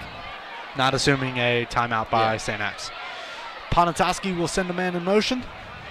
Takes a snap, hands off to Isaac Shade on the near side, being chased towards the sideline and brought down. Braden Riley in there along with Andrew Weber, Gordy Solstead, and Jack O'Malley. A 4-way tackle there for the Bombers. Shade may have picked up a yard. It looks like it's going to be 3rd and 10. And the Bombers were doing exactly what they wanted. They're like, Isaac Shade, here, just run out of bounds. But he immediately stopped and just stood there. It's like, just tuck me in bounds. We're keeping the clock running. Jordan Marshall back out there. Ponatoski pointing to something in the St. X defense. Now down to 5 minutes. Moeller still 10 seconds before they have to snap it. Takes a snap, handoff to Jordan Marshall. Bounces that out to the outside and will be brought down short. Stop the clock too, out of bounds. And a Bomber slow to get up on the back end of that play. Hard, can't quite tell who it is. And we're going to have an official's timeout for injury. It is number 11, Gordy Solstead, down on the near Moeller sideline. We'll go and take a short break here on ESPX. Make sure to stay tuned.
Chase Herbstreit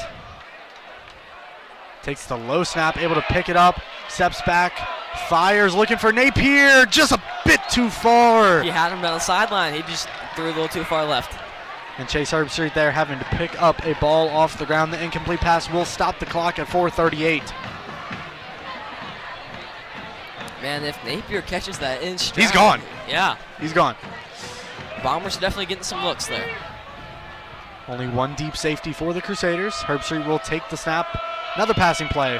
Fire to the far side. Brady Bennett not quite able to bring that one down, a little bit high and in front of him. Number 5, Drew Robinson on the coverage. 3rd and 10. 4 down territory? Yeah. Just because of time? Yeah, yeah. And even if you punt and then you got to waste your 3 timeouts when you're not even down 1 score, I think. Herbstreit takes the snap. Immediately pressured, will step up and will escape momentarily before being brought down. It's going to be number 40 on the sack, Kyler Paul, the captain linebacker.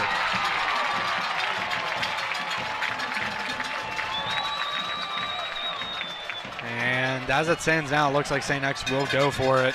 Yeah, I think you have to. 4 minutes, 10 seconds and running. A last-ditch effort for the Bombers. Trips out to the far side. Herbstreit takes the snap. Will fire and picked off. Way behind Brady Bennett. And that's number 2 on the interception, the senior defensive back, Nick Leonard.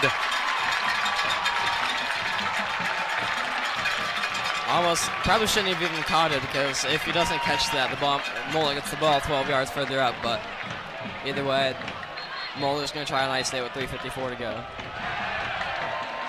I'd expect 3:54 left to go in this one. Moeller, running play every single time. Yeah.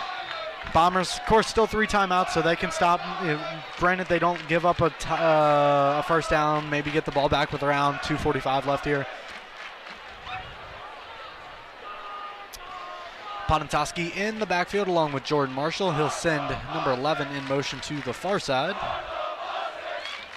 Pontoski takes a snap, hands off to Marshall up the middle, a little bit of counter towards the outside, eventually brought down for a gain of maybe 2. No timeout from St. X.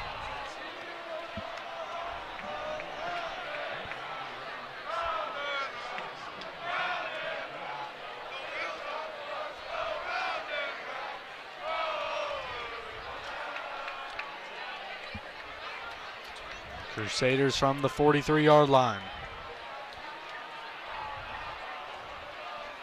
Hand off to Marshall to the far side. Going to be tripped up and pushed out of bounds. Flag coming in on the backside of that play. I would assume, based on the position of the flag, holding on Moeller.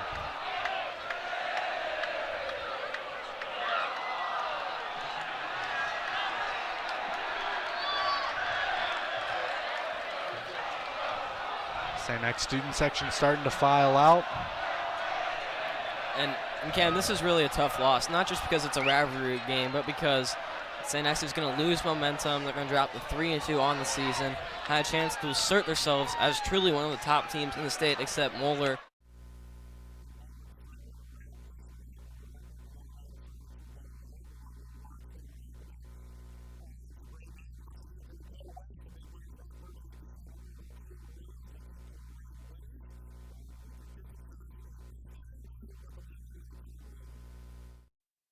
Lakota West Vipers head coach Tom Bolden, a 38-7 victory against the Colerain Cardinals. However, that shutout streak for the past 2 games was snapped with a pick 6. What's something there you can work on? I'm gonna give the defense still the shutout. So we'll technicality asterisks or whatever. That's a fair we still got to get better. We got to clean things up, even when the younger guys are in and stuff like that. We can't have the bad snaps like that. But we had a slow start. We can't start slow.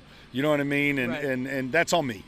You know what I mean? Ultimately, it's on me. So we just can't start slow. So, but I like how we responded. And then what were some of the good things you saw from this offense that led to those 38 points? You know, Sam's get better stepping up in the pocket, understanding the route, things like that. You still got to get better, seeing some stuff pre-snap and things like that. I think we're getting better up front. I mean, we're a little banged up team-wise, but I think some guys really stepped up. And then I did see that Sam on that first touchdown, he was scrambling out the pocket. However, different to last week, he found Gio over the middle wide open. Yeah, and that's the thing, keeping alive, stepping up. And we talked about it during the week because he was drifting a little bit in the pocket towards which way he wanted to throw. And, I said, just think back to last year, watch a bit and think, like, step up in the pocket. And if you got the lane, take off. But keep your head up to find the receivers. And he did it, I think, 2 or 3 times and looked beautiful tonight. Yeah. And then looking forward to a great GMC matchup next week. What are you looking to improve going against Sycamore Aviators? Well, we've got to clean a lot of stuff up. Still too many penalties, things like that. But we're going to have some motivation. I think I just heard maybe Princeton lost and things like that, so that kind of helps us out. Hamilton's a really good football team playing well. Sycamore, Coach Totilla does a great job with those guys that are playing. We got to bring it every week. So kids know, we talked about it after week 2. We are in playoff mode week by week, so we'll keep it rolling like that. And then we did see some of those bad snaps to Nolan Parker and Jackson Smith. Was that something we just got to work on? We got to fix. That's the younger guys in there doing it. We got to get that fixed. And the trouble is, the good learning part for them, we struggled with it during the week, and I told them, guys, that transfers over what you do in the week to Friday night, so we'll get it fixed. Awesome. I appreciate it, Coach. We'll see. At that point, a lot of coaches will tell you don't focus on taking the ball away, focus on making the tackle, but at this point, all that goes out of the window. Yeah. Every single hand needs to be on that football. I think the Bombers are going to try and block this. I think they're just going to try and send everybody at the punt here. One man deep. That man, of course, Andrew Weber. It's going to be number 17, Ethan Page, back to punt for the Crusaders.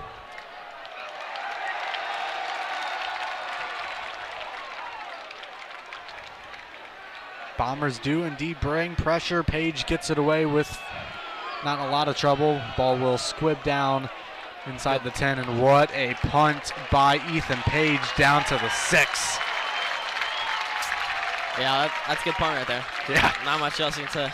Yep, good punt indeed, under 3 minutes. Bombers, biggest thing you can take away from this one is you went out fighting. Yep. Just under 3 minutes left. You can make this a repeat of last year's score with the touchdown, 20-17.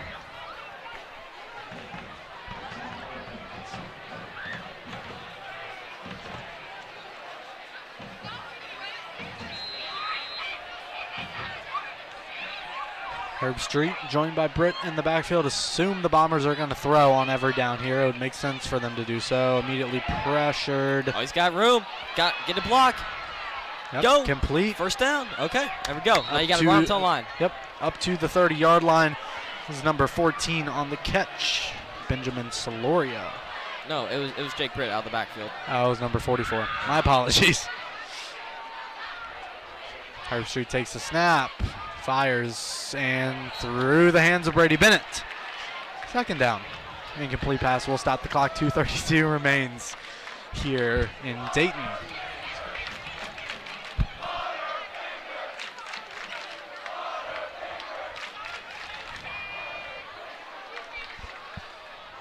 Second and 10.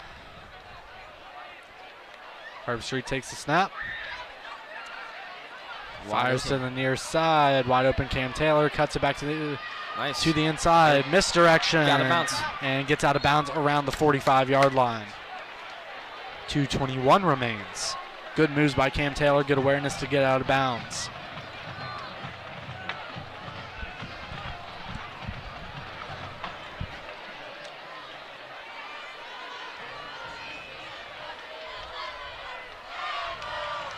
Herbstreit takes the snap. Fires this one complete to Jack McClatchy. He'll spin down inbounds. Bombers got to rush up to the line. Only one timeout remaining.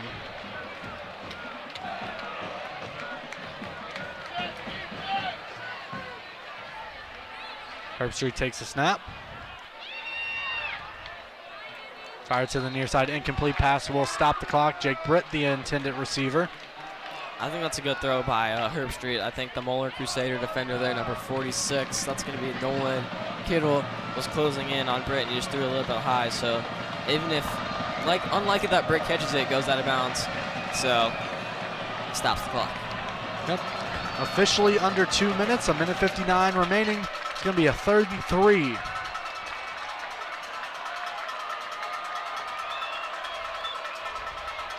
Herbstreit takes the low snap. Fire across the field. Got a man. Complete. Now let's go. First down. Bombers got to hurry up to the line. Clock will not start running until the chains get down there. So Bombers are already there. 1:50. This one pass complete. Brady Bennett out of bounds. Clock stops. Pick up around 5. You know, Cam, why not use this hurry up offense during the game? They're moving the ball pretty well right now. Yep. Use it to your advantage. Bomber receivers trying to catch a breath over there on the far side. I'll take a look to the end zone sooner or later. Herbstreit takes the snap, drops back, looking for somewhere to go with it, cuts back to the inside and will run it himself. Chase Herbstreit cutting it up the field down to around the 20, brought down from behind, first down. Now you got to get up to the line. Maybe think about spiking it. If you're going to do it, first down would be a good down to do it on. Herbstreit takes the snap. Pressure coming. Got to get rid of it. Nicely done. And a smart getaway there. Incomplete pass stops it. 1:26 remains. Traffic is not looking promising right now from up in the booth, Cam. I would say we don't have to hurry out of here, bud. Probably not. Hurry up and wait? No thanks. Take our time, enjoy the scenery.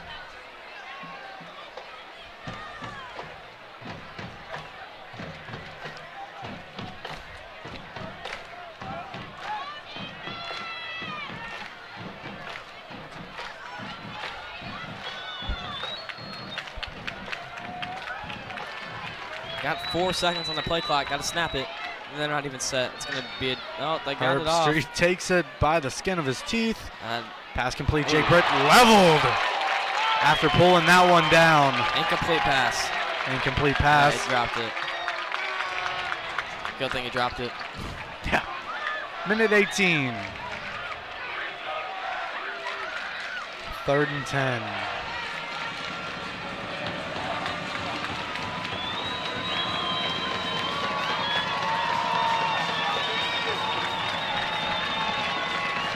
Still a chance, Cam. Still a chance. Holding on to hope till the dying moment. Trips out to the right for the Bombers. Herbstreit will take the snap, step back. Fires over the middle. Pass complete. No. Pass intercepted. I don't know where. Drew Robinson taking it back the other way. He'll eventually be brought down by Cam Taylor. And that will do it. Minute and 6 seconds left on the clock. It's merely procedural at this point. Confetti flies in the Moeller student section. And for the 3rd straight time in the 2nd straight regular season meeting, the Bombers will fall short. This time by a score of 20-10. A rough first half, an insurmountable feat. Of course, one of those touchdowns coming on a dropped fumble by Daniel Vollmer. I think that is a positive you can take away. Your defense did play pretty good tonight. Yeah, defense did play pretty well. Held Moeller to a few field goals. And I think penalties early on and then turnovers kind of put the Bombers away in this one. And if they just clean up those mistakes, they can compete with almost anybody, I feel like. They're just not running at the sharpest they could be right now. And they're starting to run into a fairly tough gauntlet. Coming up, Elder next Friday at home. A lot of home games from here on out. It's going to be Elder next Friday at home. Trinity the following Friday at home. LaSalle the following Friday at home. And then they'll be back on the road for St. Ignatius up in Strongsville before finishing out the season with Trinity Catholic from Orlando, Florida. Yeah, and that Elder team, obviously, I believe they have won tonight. They were up big against Louisville St. X. And that team, although 2-2, maybe like, okay, that's not a good record. They almost beat the number 10 team in the country, St. Edwards. Only lost by 1 to them, and they missed an extra point, so it would have gone into overtime if they had made that. So very valiant fight from them. Under 30 seconds. Crusaders have to knee it one more time. There it is. Matt Ponatoski has his celebration with Jordan Marshall. And that will do it for us up here at Dayton Welcome Stadium. A huge thanks to everyone involved tonight, from my partner Jack Snyder, our cameraman Jack Muthing, our producer Zach Waddell, and all the fans at home. Everyone who tunes in to support these streams, thank you so very much. And we will be back next Friday night at home. Till next time, stay safe everybody, and good night.